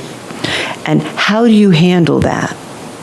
And what could we give you as a tool to make your job easier and to make you more successful in serving the town? Okay, so I think you need someone who's going to be very open-minded, very creative, very interested in helping the town do that. But for an outsider on a committee like me, I've never worked in a paid job in the town. I mean, the most I know is that if I need something done with recycling, I know who to call, right? You need someone who's in the trenches, who can communicate to get that done. So a committee member is not going to be able to do that. What you're going to want with an extra committee member is someone who knows how to communicate with those people. And to do the best practices, to do the procedures, that's a really big project. I mean, I've been a compliance person and an inside lawyer for a very long time. You got to roll up your shirt sleeves, sit down and talk to the people who are operating every day and doing the business of the town every day and say, what do you need? Where are the weak points that we can help you strengthen in the daily flow of your work? Right? It's a lot of work to do that. But the key thing in the next steps, I think, is to get the operational staff involved and go around to each one and figure out how are they communicating now? Where are they having success? Where are they having failure? What would they like to see operate better? How could we devise a policy for the town that would create an overall image for the town, an overall approach to town communications that works with what you have to do every day to do your job? Okay, but the worst thing you can do is to announce a policy and not have it be responsive to the people who are doing the work. And I recognize that this town, like most of the towns in New Hampshire, operates like a federation, right? There isn't a dictator who says, this is how we're going to do things. Right? It's a cooperative group of people with different jobs, different skills, different needs. But if we want to have the town itself as the umbrella, then we do need to provide some basic guidelines on how they're going to communicate. You know, you can't have 5,000 Facebook pages that are run by Sally who moved out of town 6 years ago, right? If you're going to call yourself part of the town of Exeter, we expect you to communicate in a way that follows these very basic rules. You know, make sure that the information you provide is there on time. We should be able, for example, that as soon as the election results are out for any election, they should be available. Right? As soon as you know that you're going to turn off the water in a part of town, that should be available. As soon as you know that there's going to be delays in traffic because you're doing a paving, that should be available. People shouldn't have to struggle to find the information. So we want the town of Exeter to have a good reputation and a good image, not just for the residents, but for the businesses to come here, for people to want to invest in Exeter. They're going to want to see that it's a well-run town. And so you're not dictating to each department, you must do this. You're saying, tell us what you need to do. Tell us how you operate, and we'll make this procedure work as easily as we can so everybody's happy. Is that helpful, Molly? I don't know if I answered your question. It's very helpful. Okay. Thanks. So, Mr. Dean, I think just initial next steps, we'll look into the webpage and those extra things we could be doing that we're paying for. But I think that listening to Martha, to what you just said, maybe that could be an agenda item for one of your next department head meetings and start to feel out the department heads. about what they want to communicate, how they want to communicate it, maybe start brainstorming with them, and then come back to the board. We have a department head meeting this coming Wednesday, so I'll share this information with them and anxiously await the feedback I get. And then we'd like to get that back from you, to meeting maybe in September, late September. Sure. And then ultimately, after discussion, Martha, have you come back, or whoever's represented, or have the entire committee come here. We'd love to have everybody here. That'd be great. And we look forward to continuing with this initiative, but please take back to the committee that this objective here in improving the communications within the town really is a priority and an objective of the select board. We talked about it at our goal setting session. So the work that you're doing, and in particular this report, this is outstanding, and it will be valuable for us to take the next steps and have the next conversations. And we look forward to having you back so that we can continue to move forward with this. I also look forward to the next part of your audit, because one of the challenging aspects is you've got a very diverse demographic that gets their news in various different ways, between newspapers or texts and everything and anything in between. So that'll be interesting.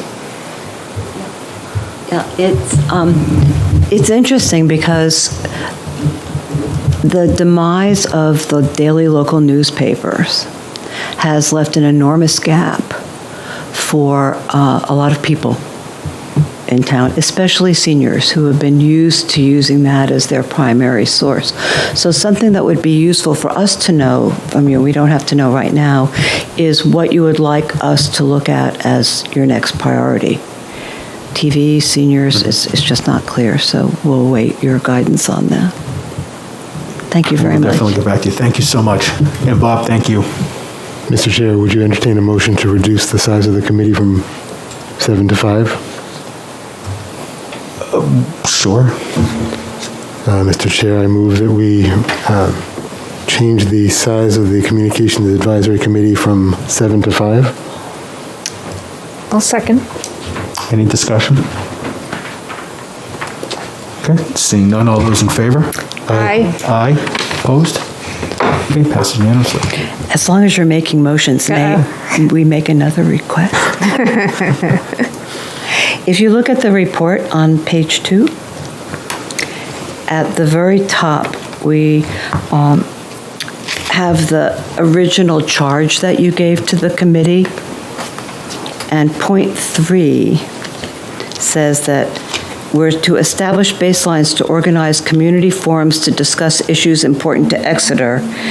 And it's the next sentence that we would like modified or deleted. Ensure that events, especially large ones, provide options for food and childcare. I can't cook and I'm a lousy babysitter. Well, I'll tell you where that came from. It's not for you to do it, but that was one of the comments that we've gotten previously about other public meetings, is that younger people would volunteer on these boards if there was a place for their children to play while they're in a meeting. And we just haven't been able to come up with a solution because, we have to deal with liabilities and people doing it and places to do it. So that was one of the things I think I wanted in there, not to ensure it, but to at least find some suggestions, I guess. We just felt that it was beyond the scope of the Communications Committee, so we would really like to have that one removed. That is something that we need to figure out, so. It could go somewhere else. I also think that with the widespread use of online and Zoom options now that people are much more adept at that, I think that there would be a way to ensure that there is a way to participate. That's an interesting point. Even if you're not in person, if you're worried about childcare or food. Not if you're a member of the board. You can participate in a meeting via Zoom, but to be on the committee, you have to be in person. I know, but it says ensure that events, especially large ones, it doesn't talk about the meetings. And this is an advisory committee. It's really odd for an advisory committee to have this kind of... Ensure it, I'd move, Mr. Chair, I'd move that we strike number 3 from the mission of the Communications Advisory Committee. I'll second that. I think it should be one of our goals, but So I was just going to just have a discussion. There's a motion and a second, and obviously we'll take a vote. But before we start diving into the weeds, I would just respectfully ask that maybe allow Selectwoman Roundtree-Olaf and I to finish, because that's part of what we're going to be doing, is looking at all of the mission statements across the board. I mean, Okay. I'm happy to take a vote on the motion now, but Yeah. that just was, It doesn't, right, it won't affect anything to leave it on, so I'm happy to remove it, but, I'm happy to take, we have a motion and a second. yeah, we can go either way, really. Your call. I think that it is definitely something worth talking about and talking through, but I don't want to stop the work of the committee, especially if you're going to have a meeting, especially right now during a pandemic. I don't want to get hung up on that. So I'm happy to wait until until you all finish your work. I think it is worth having a broader discussion about that. I think it is worth talking about who pays for that. I think all of those things are true, and I would like to have a more in-depth conversation than just this. Just because I can think of 3 or 4 other advisory committees, so I'd just like to look at that as a whole. But you yeah. made a motion, I'll take a vote, or if you want to. Mr. Chair, I'll rescind my motion. and I'll withdraw my second. Okay, thank you. In the meantime, don't try to volunteer to babysit or anything. We'll see what we can do in terms of recruitment, but I wouldn't hold your breath. Thank you very much. Martha, thank you again. Okay, moving on.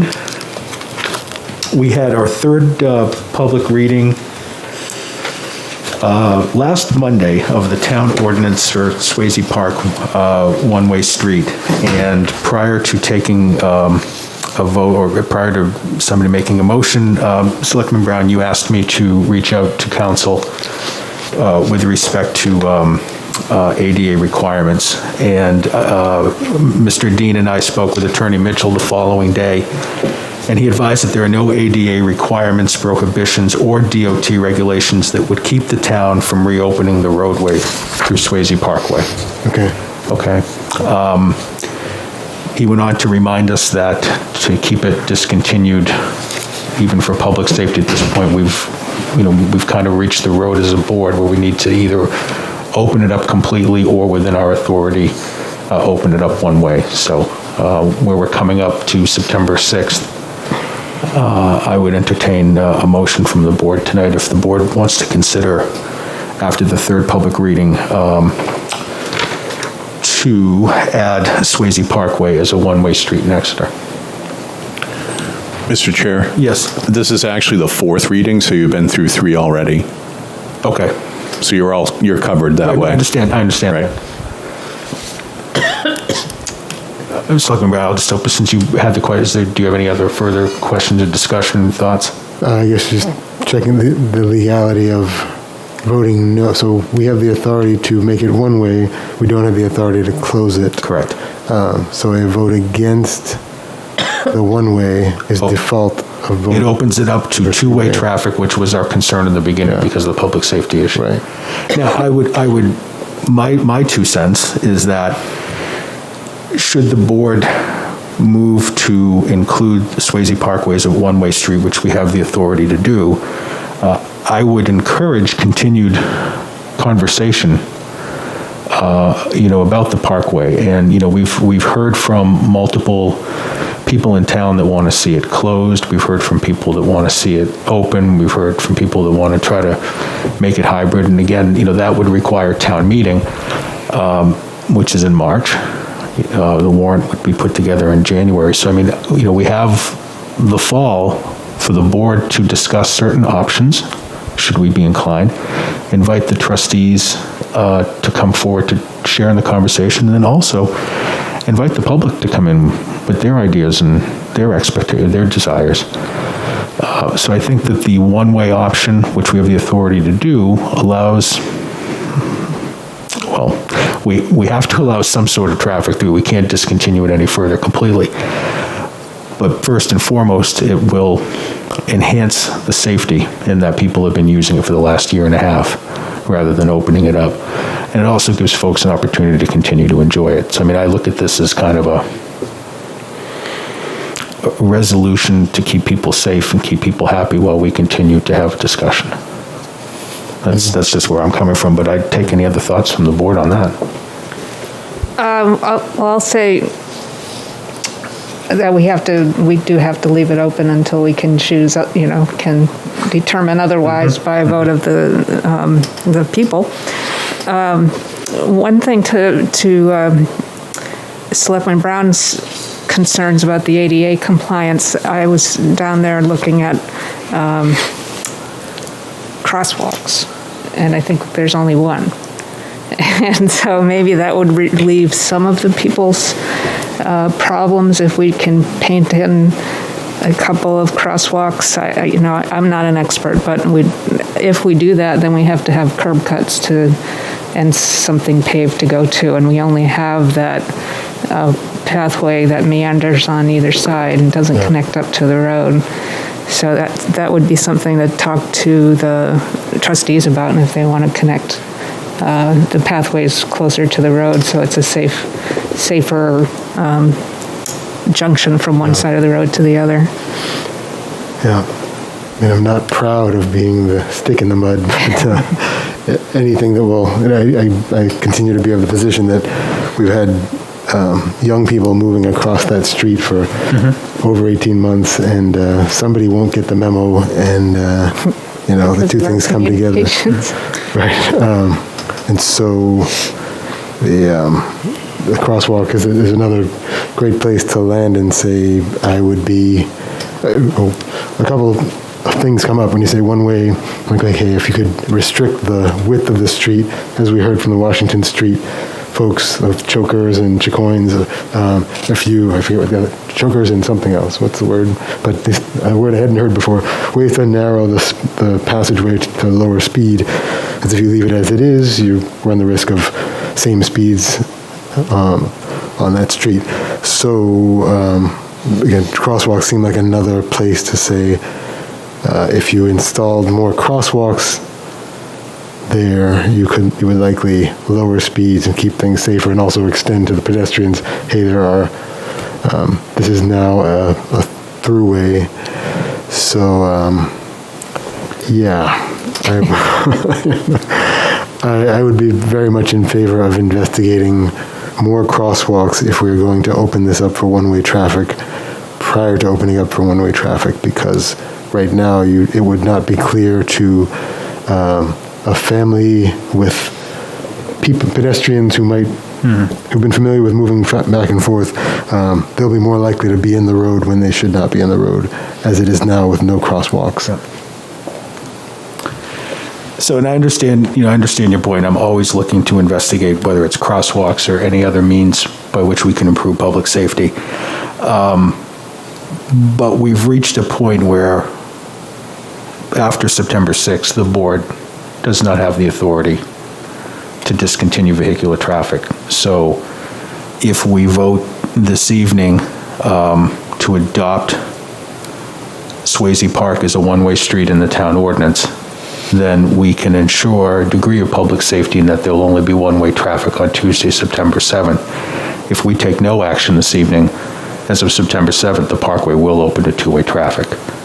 And I'm just going to speak for myself. I'm not comfortable with that, and I'd be more inclined, for the time being, to adopt a one-way street, one-way traffic through the parkway while we continue, not only as a board, but with the trustees and as a town, with our citizens, as to, what we can do, if anything, to either close it, have it open, to whatever ideas that we can come up with.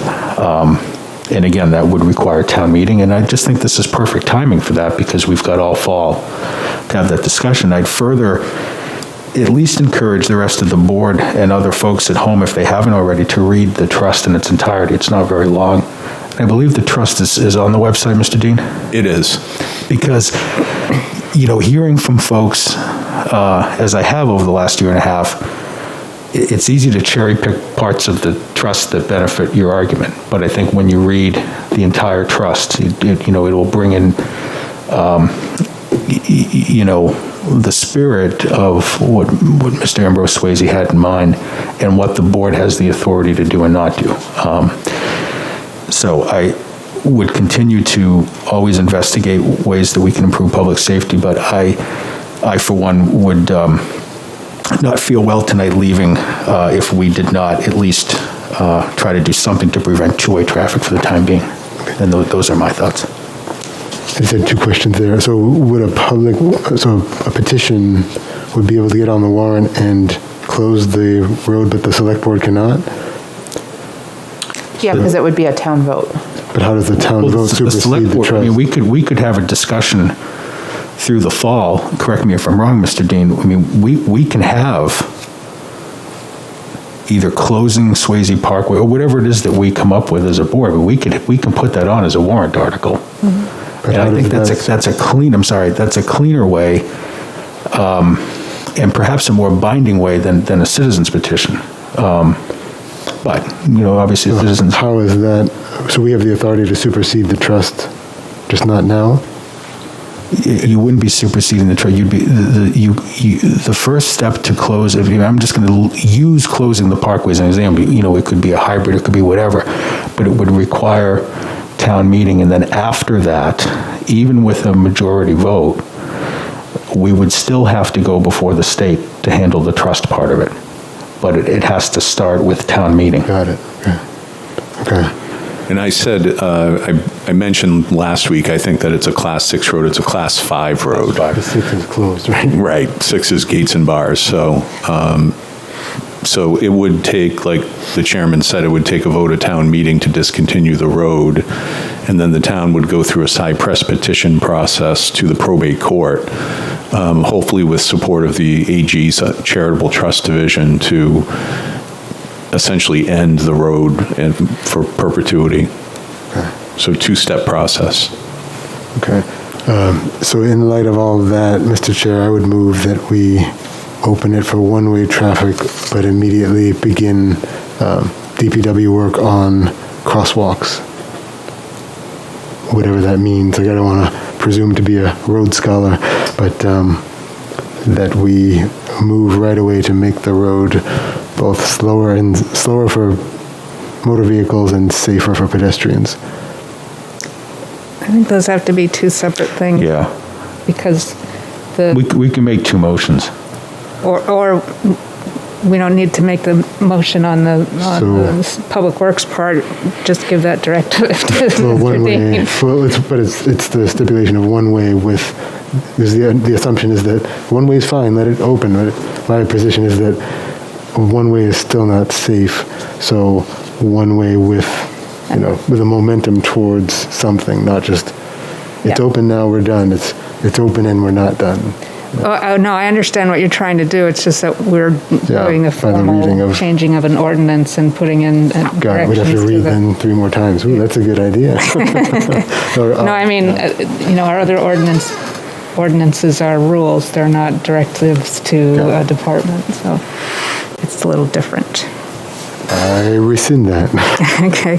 And Mr. Chair, I'll make a motion. I move to adopt an amendment to Chapter 3 of the Exeter Town Ordinances to amend Chapter 3, Section 301, one-way streets to add the following. Swayze Parkway, northerly from Water Street entrance to exit onto Water Street. Effective September 6th. 7th. Effective September 7th, 2021. Is there a second? Second. Great. Any discussion? Seeing none, all those in favor? Aye. Aye. Opposed? Motion passes 4-0. Director Perry, if you could, do you want to comment to that, since you're here? Jennifer Perry, Public Works Director. I just want to make sure I understand. You mean intending to travel north from Water Street to Newfields Road? Correct. That's what's in the ordinance. Yes. Okay. Yep. It just said Water Street twice. Yeah, to Water Street. Yeah, you said Water to Water. It is Water Street to Water Street. They are Water Street. But at that point, is it? I think it's Newfields Road By at that point, at the north end. Yeah. Got it. okay. Sure. Then, oops. Okay. Well, it's very short, so it's good. It's one way to water, also close.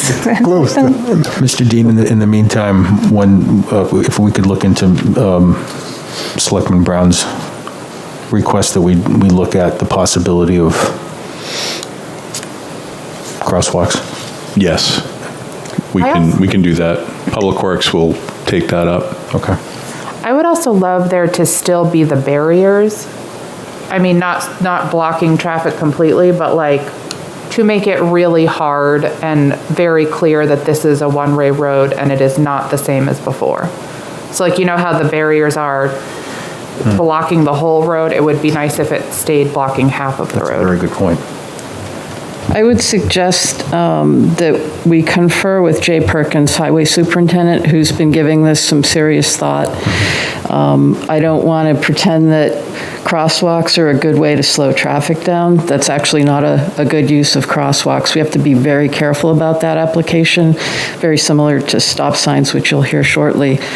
But there are other ways that we certainly can try to communicate that the road is reopened to traffic, and it is very important to get that message across. And I know Jay probably has several ideas. We've chatted briefly. We haven't had an exhaustive discussion about what needs to be done, but I am sure there needs to be a suite of improvements and messages and signboards and barriers and even intermittent signs along the parkway itself for the pedestrians and the users to remind them that, you know, you need to look both ways before crossing and that this is an active roadway.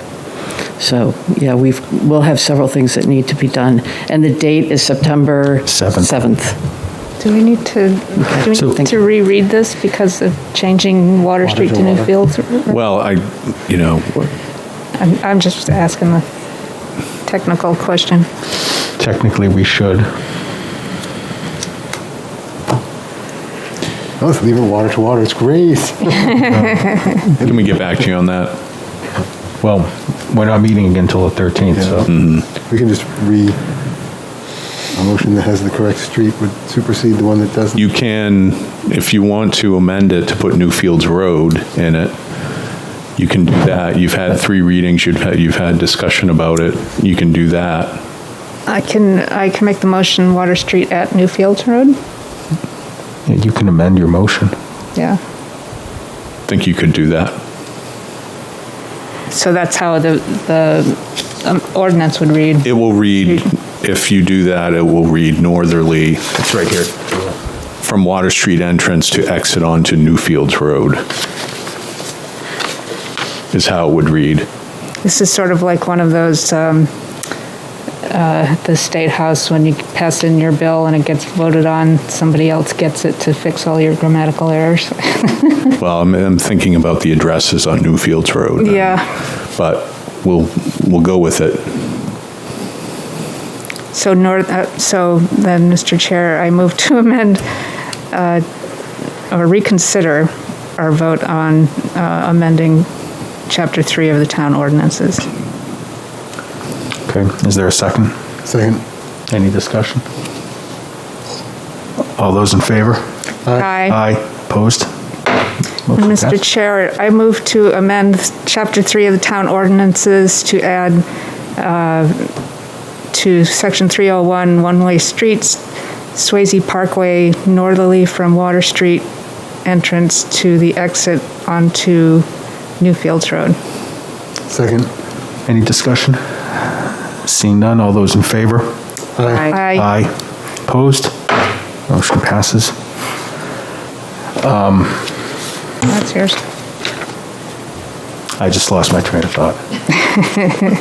We'll get a signature copy for you. What I was going to add, Mr. Dean, to Director Perry's point, we're not meeting again, the Select Board is not meeting again until the 13th, and I know you and Jay will be working hard to get communication out, but is this something we can post on our website?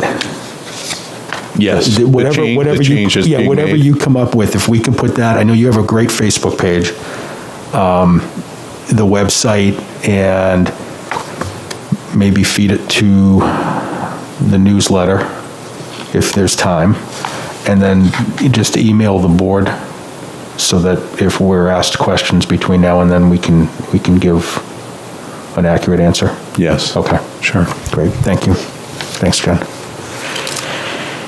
Okay, we have Kristen Murphy,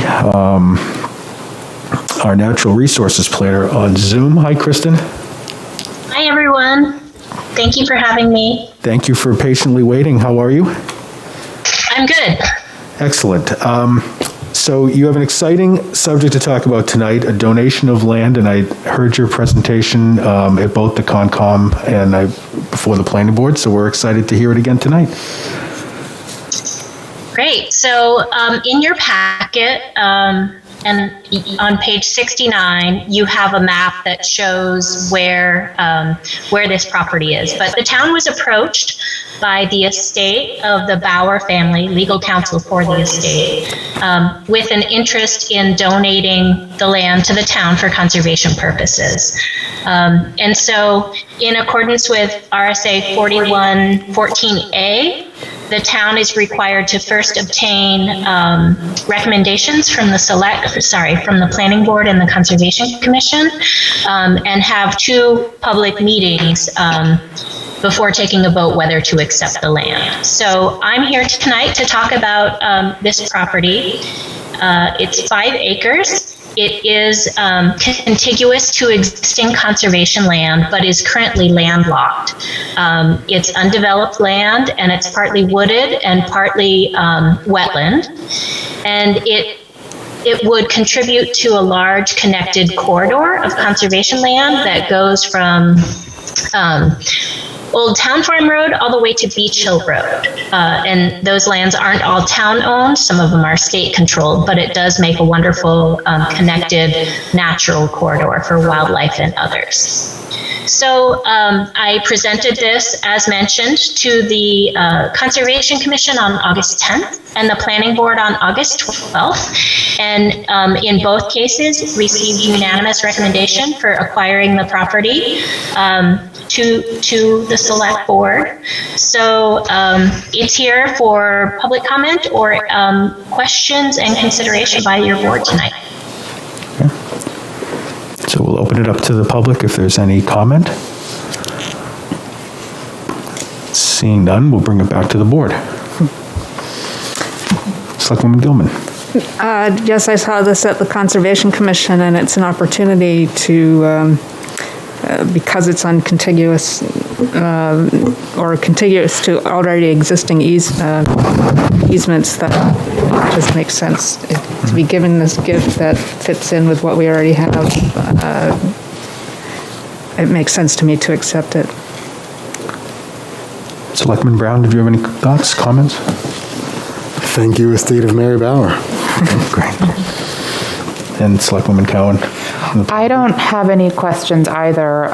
We did vote to approve this, to accept this land with the Planning Board, and then Kristen showed us a neat trick on the map where you can see how there are portions of the property with more trees that are turned, which likely indicates that they're wetlands. So I think it's a really interesting opportunity to get more wetland property into the town's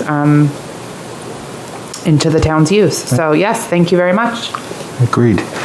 Mr. Dean, can we move this evening? It does take multiple hearings to do it, so we'd have to bring that back. Okay. But we will bring it back again for you to look at in September. Terrific. I wrote out a nice motion. We'll look forward to that on the 13th. Save it. Going to. Thanks, Kristen. Great. Thank you all. All right. Have a good night. You too. Thank you. Director Perry. We have DPW Director Jennifer Perry for our last 3 agenda items. And Jen, I'd be remiss if I didn't mention that I read the packet yesterday while sitting on my porch listening to the rainfall behind me, so. Very timely. Yes. Yes, the first item that I'm here to talk about is the water resource update. The last time I gave you a formal report in July was the beginning of a major change in kind of what we've been receiving for precipitation. July was the rainiest July 2021 was the rainiest July on record for Exeter. And we received over 13 inches of rain in July. On average, we typically receive just over 2 inches of rain in July. So in the month of July, the precipitation deficit was erased. And we're no longer in drought, as you can see on the packet, the report. The whole southern 2/3 of the state of New Hampshire is no longer in drought. And groundwater levels are recovering across the state at different rates. But in this area, we've had some pretty significant recoveries, which even surprised us. Usually it takes a lot longer to see that type of improvement. And we are recommending removing of the level 2 water outdoor water restriction at this point. We feel confident that we're in very good shape, and this report was prepared before Tropical Storm Henri, and we've continued to receive more water, so I think we're in fairly good shape to make that recommendation. Any thoughts, comments, or questions for Director Perry? It's good news. It is great news. Do you want a motion, Mr. Chair? I was going to say we would accept a motion to remove the level 2 outdoor water use restrictions effective immediately. So moved. Second. Any further discussion? Seeing none, all those in favor? Aye. Aye. Aye. Opposed? Motion passes unanimously. Thanks, Jen. Great, thank you very much. Next, Paul Vlasic, our town engineer, who's handing out an additional piece of information for you, are here to talk about the Great Bay Total Nitrogen General Permit. And in your packet, you did see the adaptive management framework proposal that the town submitted to EPA at the end of July. This is the piece that you're getting right now is essentially our strategic plan, and Paul will go through that in a minute. But when we received the final permit in December of 2020, it did offer the opportunity to submit a voluntary adaptive management plan or framework to EPA by July 30th, which is what we did do. And that's, as I described, it's in detail in your packet.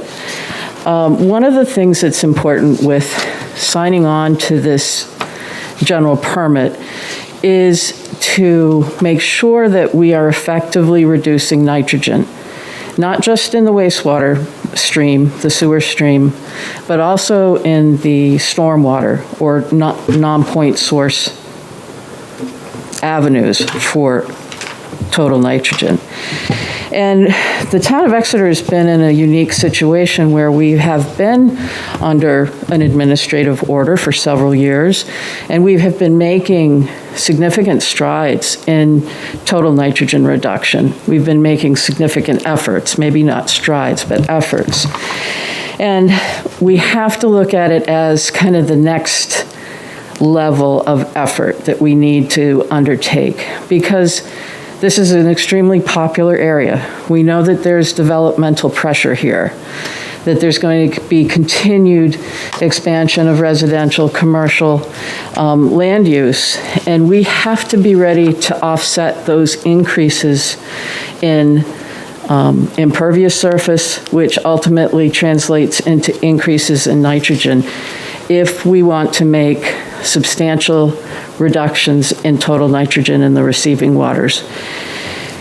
And it can be a very expensive proposition, but we've been putting our best heads together, including Paul, Jennifer Mates, Renee Bordeaux at Geosyntec, and others, our wastewater staff, Matt Berube, Steve Dalton, and Josh Scotton. And we've been working also with other parts of town government. Obviously, Russ Dean, town manager, Dave Sharples, town planner, who have given us some good feedback.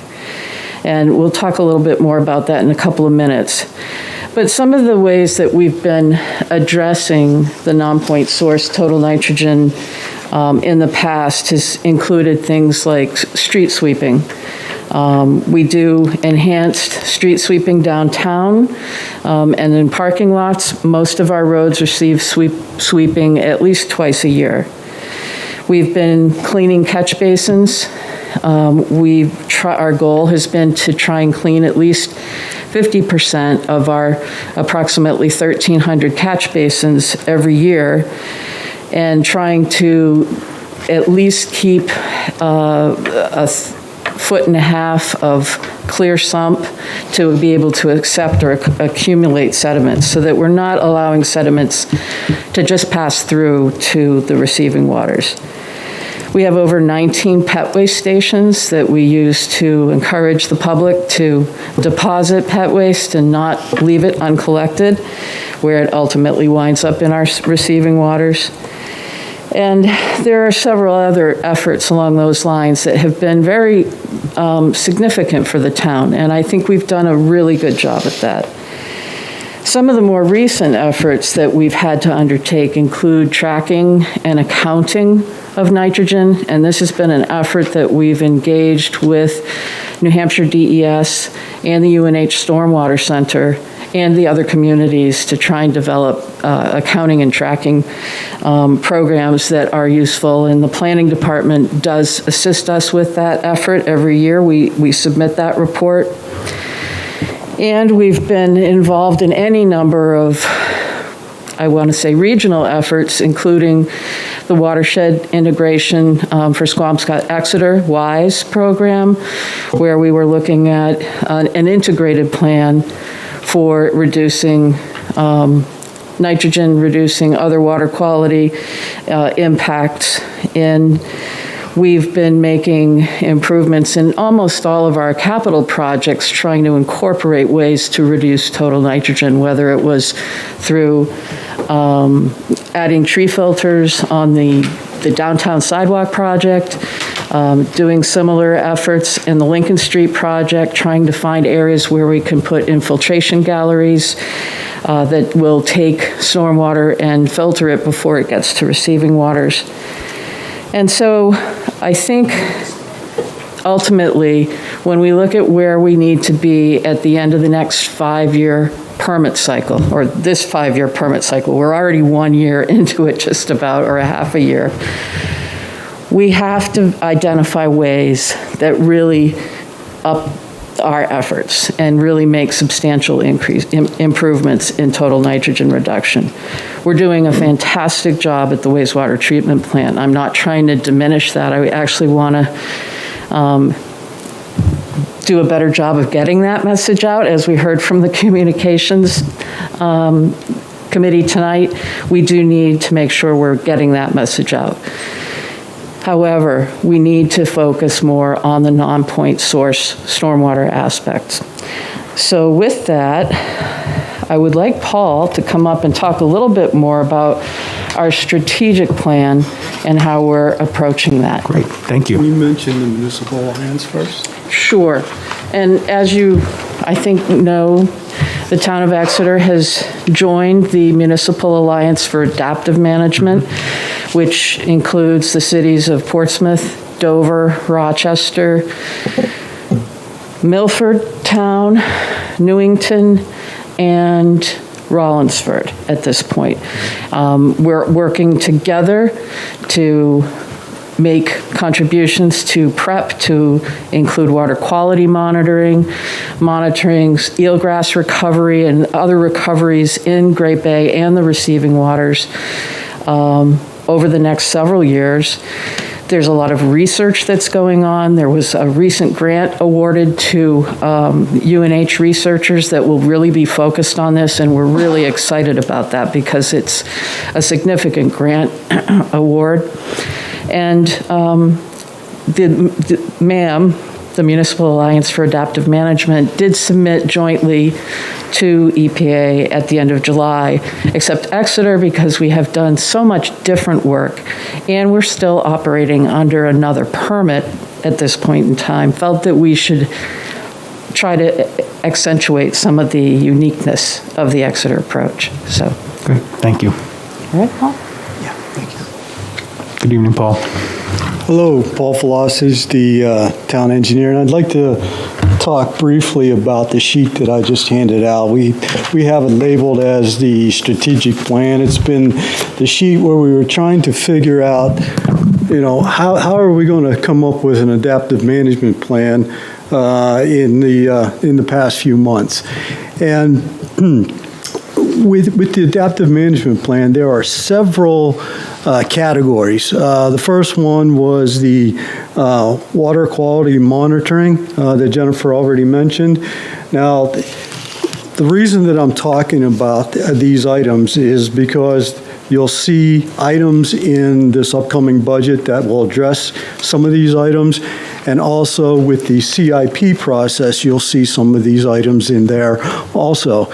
And so we started out following the adaptive management plan. Section A was the ambient water quality monitoring.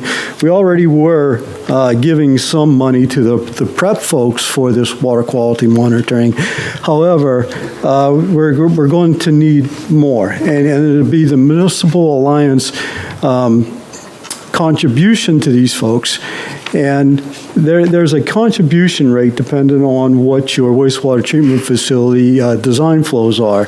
And for Exeter, I think we're like 11% of the flows. So there's a minimum $200,000 contribution from the Alliance to a maximum $500,000. So you'll see a spread there.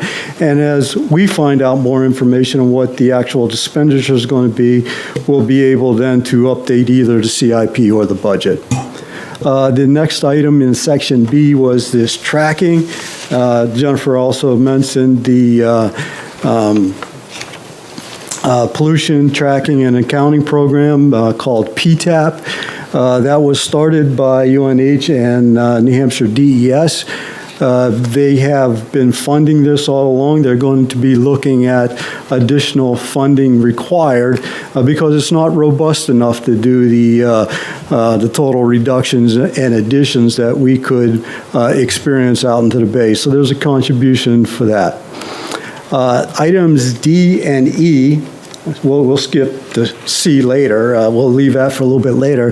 But D and E is really what started this, of a certain amount of nitrogen in the bay that was assumed or computed that all of these other regulations are based on.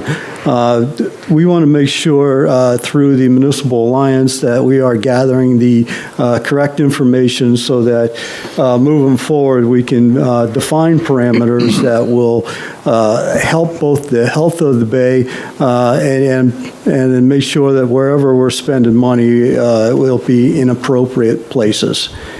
Now, the real guts of the adaptive management plan is the item C and source reduction.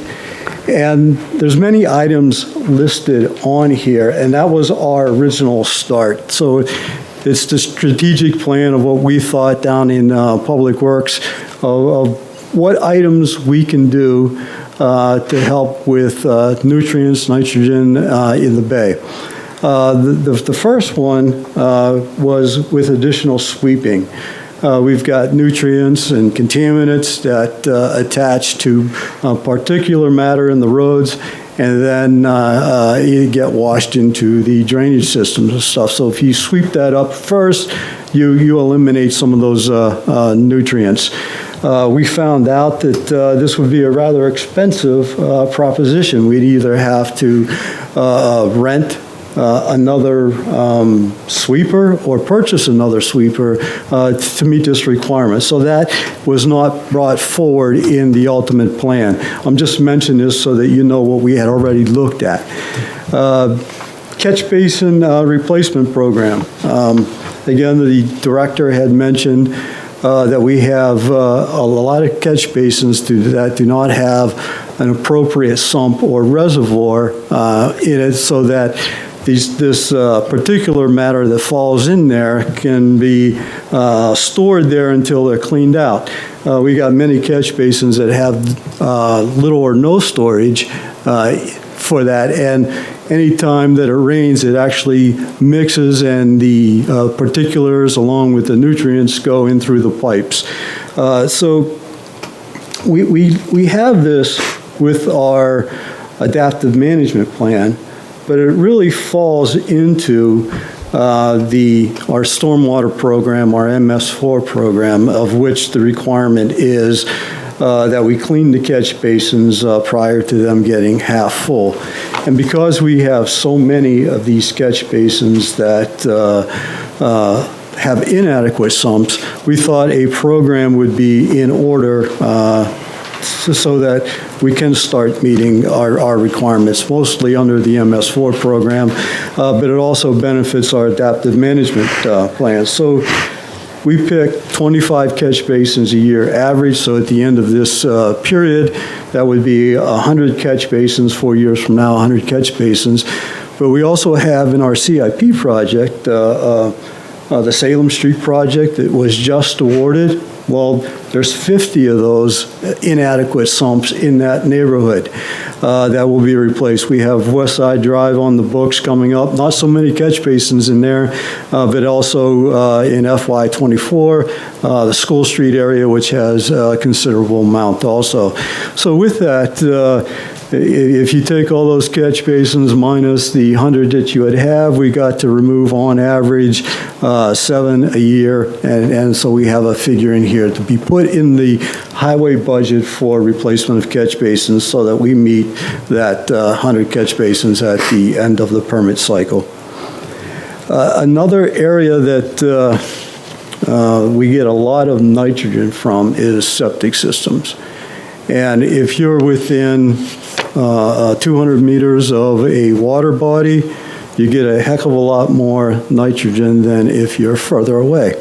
So we've come to understand that there have been other states that have come up with an incentive program for homeowners, businesses, either when they need to replace a septic system or they're just building it at the beginning, to have an enhanced system that is capable of removing more nitrogen in that. So we have it for the first couple of years to have discussions internally with the help, a little bit of help from the consultants here so that we get all the parameters right, whether this would be a correct thing to do for Exeter or not. From there, and I'm looking at C4 now, I'm going right down the list. We have one study that's already been done on grants. We have two studies, but it's the same watershed, and it's the biggest watershed in town. Because we were working on Lincoln Street at the time, we called it the Lincoln Street sub-watershed area, but it really outfalls down by the PEA boathouse, or boat launch. And we have information in that area, but there may be other areas in town where maybe a stormwater quality installation or a retrofit or something could be better put to have bigger results for the dollars that you spend. And so we'd like to look at these other areas of town, plus any town-owned property, of where special retrofits can be put into the system that help remove the nitrogen. And that was planned for the first couple of years, FY 22 and 23. Along with the Lincoln Street subwatershed study, there was, I think, 7 or 8 of these BMPs, and this BMP stands for Best Management Practice, and it's really a water quality installation. It's a structural type of installation. Since we had that report, we looked at several areas, did some borings, and found out that they weren't viable in the most cost-effective locations. But we have applied for a grant, and it's been approved by New Hampshire DES, and we still have to go through EPA through the Section 319 watershed assistance folks for one of these installations. And the cost for that, if we were going to pay for it all of ourselves, is $167,000. This grant pays for 60% of that. So that's still in the works, and it needs to go through EPA to review. But I think we're sitting pretty good for this project. And it's up on Winter Street, right next to Kids Park. And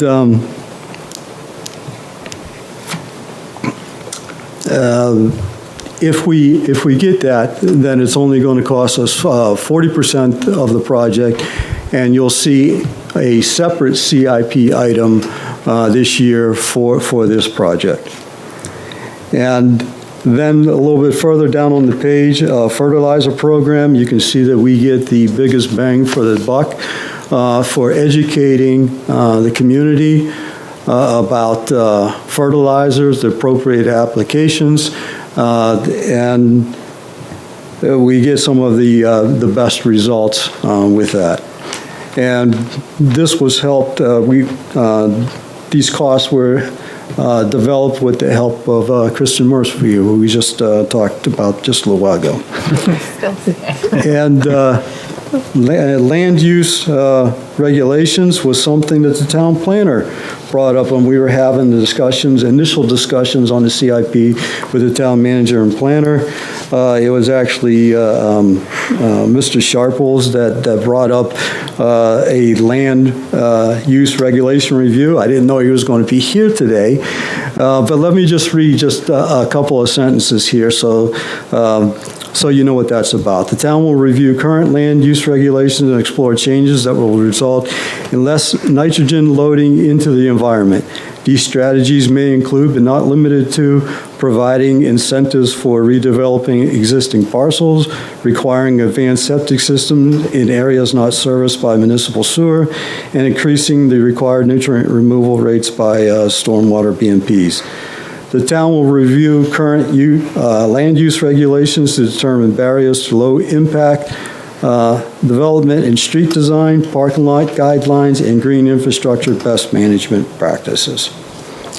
So with that, that was how to read these cryptic type notes of what we started out envisioning what a project can be, plus revisions as we go through the process.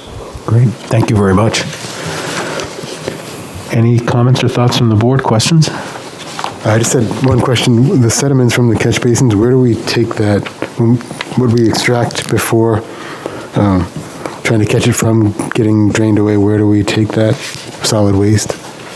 We take it up to Simpson's, where we have the transfer station, the recycling area up there. That's where we put it up there. I guess it's a landfill. It doesn't get, we don't pay for it to go elsewhere. Not to my knowledge, no. Okay, thanks. Any other questions? Great. Thank you, Paul. Thank you, Jennifer.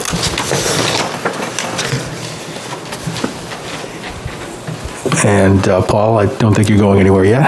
Yep, I'm staying right here. So about a month ago, the last time the board was discussing the Epping Road, Brentwood Road intersection, there were a couple of things that were asked, the first of which was for Public Works and for the town engineer to kind of take a look at the project, give us any thoughts or any suggestions, any improvements, or just to take a look at it and report back to the board.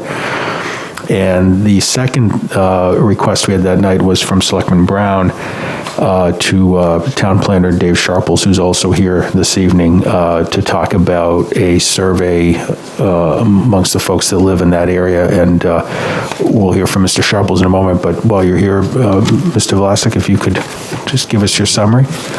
Sure. In your packet, there was a memo dated August 18th that I sent to the town manager and town planner. And I'll ad lib on this. I won't go through That's okay. through the whole thing. I went out there several times. And I also had the consultant from HTA visit with me for a couple hours as we just watched traffic. We saw everybody making the correct movements and stuff. But what I did is I focused on the drivers. And previously, before the intersection was changed, I was familiar with it. It was mostly, if you lived in town and you used that intersection, you kind of got the rhythm of everything. But when you had some folks with out-of-state license plates or whatever, it was very unconventional intersection, and that's where things got a little haywire. But now, as I was watching it those few times, it was the out-of-staters seemed to navigate it pretty good, and it was more of the local type traffic that seemed a little confused.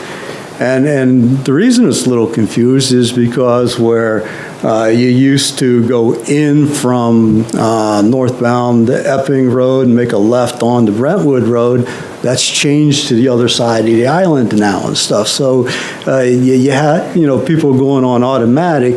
They seemed a little puzzled. Not everybody, but a flavor of it. So you'll see in your packet with some additional striping and some other signage or some changes of signs that I think we can not eliminate the confusion, but I think we can lessen the confusion there. And I can answer if you have any specific questions about any item that I have on here.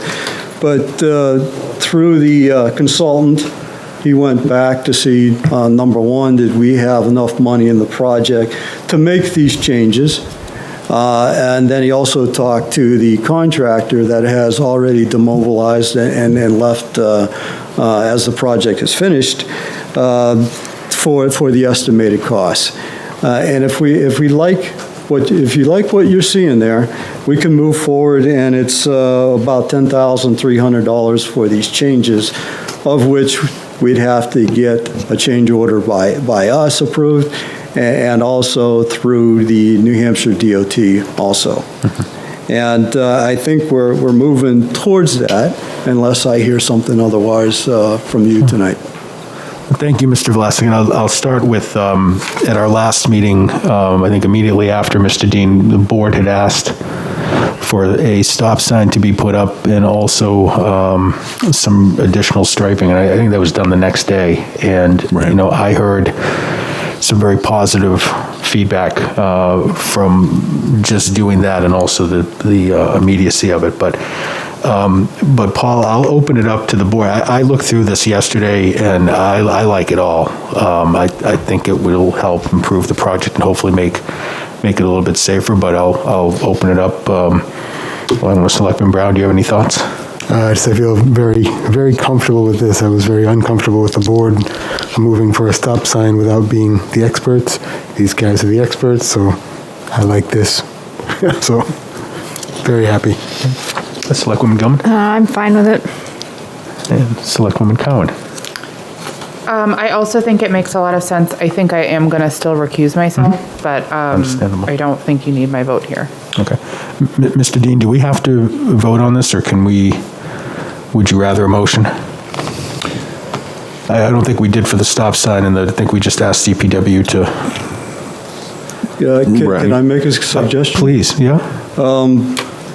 We can come back with the change order, and that could either be approved through the town manager or not. Typically on a project like this with fairly minor changes, it usually does not need, in our estimation, a vote of the board. If you, Mr. Chairman, if you want to vote, you could make them in the form of a motion to spend up to $10,313 for additional improvements. I wouldn't do that because Mr. Sharples might have something to add. Okay. To that end, we are under budget on the TAP project. Northeast Earth Mechanics have done a great job, and so did HTA, about keeping costs, down. So we did come in under budget, and we do have funding left under the total project cost under the grant, and it's not closed out yet. So we did send an email to DOT. So I'm hopeful that we don't have to spend any funding for this. We have the match in the, because of the budget. I mean, you could do that, and that would secure it. But I'm pretty confident right now that it will be covered under the existing TAP program and the funds we already have.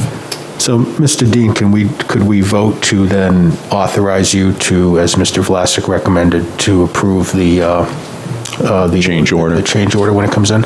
Sure. Is the board comfortable with that? Okay. Then I would entertain a motion to authorize the town manager to approve the change order. So to approve the change order as recommended by the Public Works Department with respect to the Epping Road Winter Spring Tap project.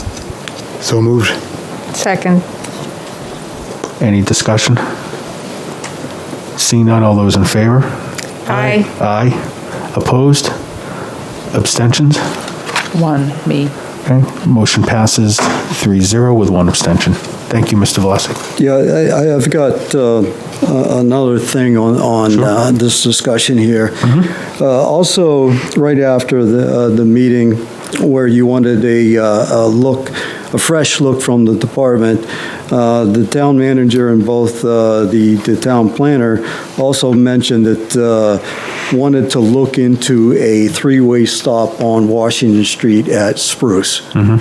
And so because we were dealing with the intersection program, I got some information from Hoyle & Tanner, the consultant on this project, and then I also went to VHB, which is the consultant on the intersection program.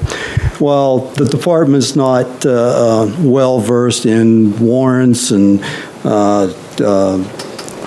traffic delays and that type of stuff with calculations. I did get some quick advice that seemed to be right on the money for this one here.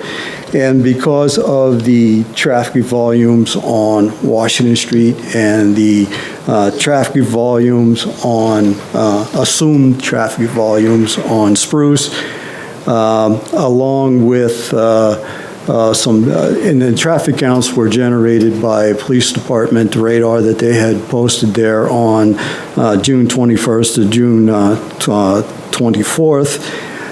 The average speed was 23 miles per hour on Washington Street, with the 85th percentile being 28. So it seems like, generally speaking, that people are obeying the speed limit sign. However, there was, 7 through that period that were over 40 mile per hour. But given the 85 percentile, that there has been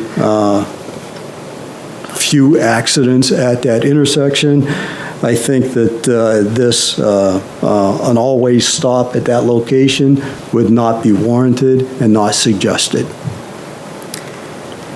Okay. I have one question. Please.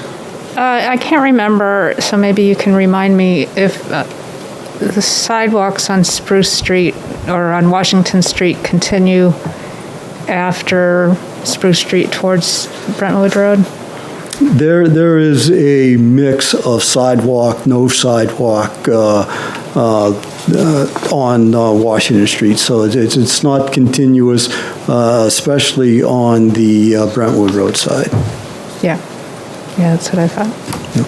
That's one of the, I think that's what's driving the concern about this intersection, is that the visibility of there's a lot of families in that neighborhood and they like to walk, and the lack of sidewalks is scary. Or scary to them. It's scary to me when I walked it, that's for sure. But, okay. Any other comments or questions from the board?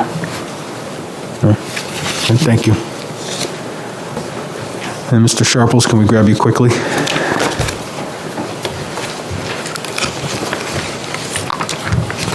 And I think when we spoke earlier, you indicated you'd put together a preliminary draft of a survey, but it's still a work in progress. I just wanted to acknowledge to the board that you are working on it, and I believe, Selectman Brown, have you seen or at least spoke with Mr. Purple? Yeah, we've had emails back and forth. Okay. Would you like a? Sure. Okay. Yeah, thank you. Sorry I was unable to get it in time for the packet, but I did send it to the town manager. He has a copy of the survey. I mean, I'll go over it. It was very quick. What I heard from the select board on the July 19th meeting, that there was an interest in getting more feedback from users of the intersection.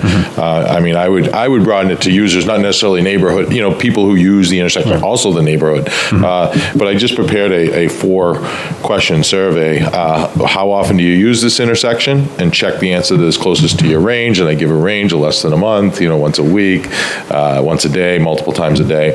Did you use this intersection prior to the new traffic pattern that was instituted on May 24th, 2021? And then how long? If yes, how long? Just to gauge that. And there's some choices.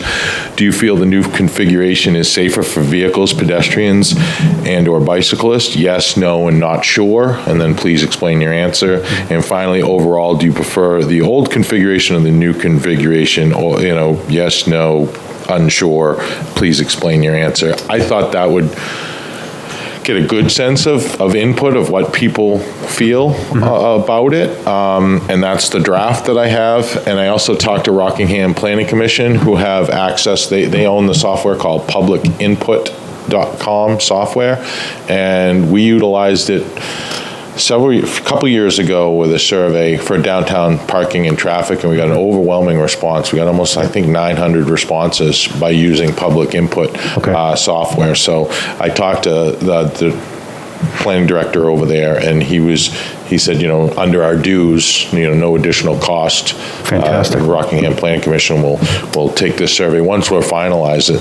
So I just would ask, is it something that the board wants to, hone and look at, or do I work with the town manager to finalize it and get it out? Sure. Well, we have thoughts from the board. Maybe start with you, Selectman Brown. Yeah, that sounds great. I like the spread. I'd be fine with you just moving with Russ. Simpler is better sometimes. Okay. I think 4 questions. Yeah. Selectwoman Gilman?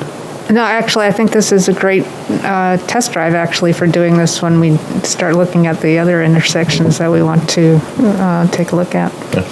Okay, great. So that's great. I'll work with the town manager and other appropriate staff, and we'll get it out, and I'll be back with the results. Terrific. We look forward to getting it. Yeah, thank you, Dave.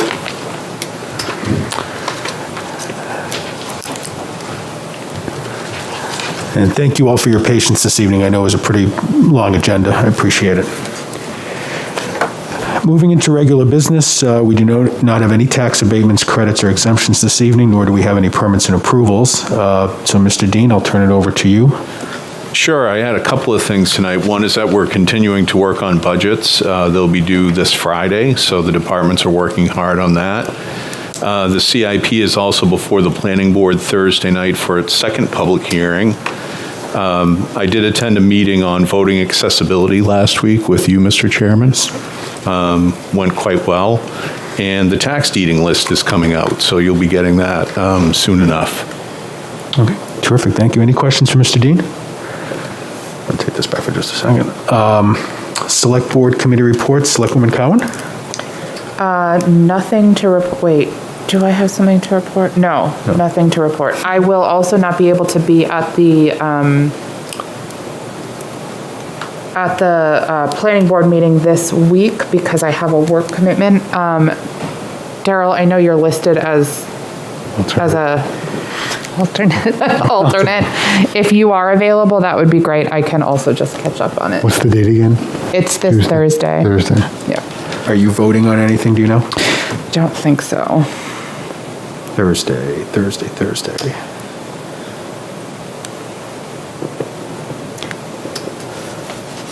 Selectman Brown, if you can't make it. I'll know really soon. I'll check the schedule. If you can't make it, let me know and I can possibly pinch it. Okay. I'll text you in the morning. Yeah. Is that okay? Totally fine. I appreciate it. Okay. Selectwoman Gilman. Since it's only been a week, all I have to report is that the Heritage, and here's a good example of how to get communication. The Heritage Commission is holding a public hearing on demolition of building at 10 Wadley Street. Now, we don't do a lot of public hearings because a lot of the buildings that we look at for demolition are past, they're, well, just bad or are not contributing to the heritage of the town. But we felt that this one was really part of the neighborhood and a good example of the siting of a house in a small neighborhood. And it was in good shape. So we made the recommendation it should be preserved. And when we do that, we have the option of having a public hearing, which is much like our hearings, or is the same as our hearings. We have a meeting open for public comment and then close it and make our decision. It may change depending on what the public says, but we don't do this very often, so you don't hear about it. It's not advertised at all. And that's one of the problems I have with the communication is that this committee has no body to help us do that. So I'm looking forward to starting to fix that. But anyway, August 31st, Tuesday, 7 p.m. here in the Novak room. Great. Thank you. Selectman Brown? Nothing to report. Okay. And I did not have any committee meetings, but as I said earlier, I attended the meeting with Congressman Pappas with Selectwoman Gilman, and then the following day again met with Mr. Dean and the town moderator discussing voting accessibility, which was a productive meeting, and I know I'll be looking forward to hearing what we come up with on that. Mr. Chairman, I did miss one thing, if I might. Please. Our town electrician, Ron Wheeler, he put in quite a bit of additional work just this past week, working on outlets down at Swayze Parkway, so I did want to acknowledge him for his efforts on that. Some special work there. Well, I appreciate the attention, too, because I know we had some events down there, so I'm happy to hear that. Thank you. Okay, we don't have any correspondence. Reviewing the board calendar, we will meet again on September 13th due to the Labor Day weekend, and then also September 27th. Correct, Mr. Dean? That's what I have. Okay. And I will not be here on the 27th, right? Okay. I will not be here on the 13th. Okay. Tag. It's a 4-person board now. Okay. Well, It's all right. We've got it's okay. At this point, I would entertain a motion to move into non-public session. Mr. Chair, I move we enter into non-public session under 91A, 32A, and D. Second. There's a motion and a second. Any discussion? Seeing none, Madam Clerk? Selectwoman Cowan. Aye.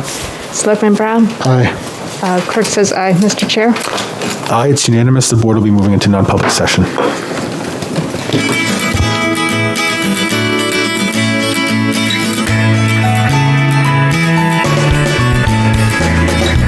Thank you for tuning in to Exeter TV.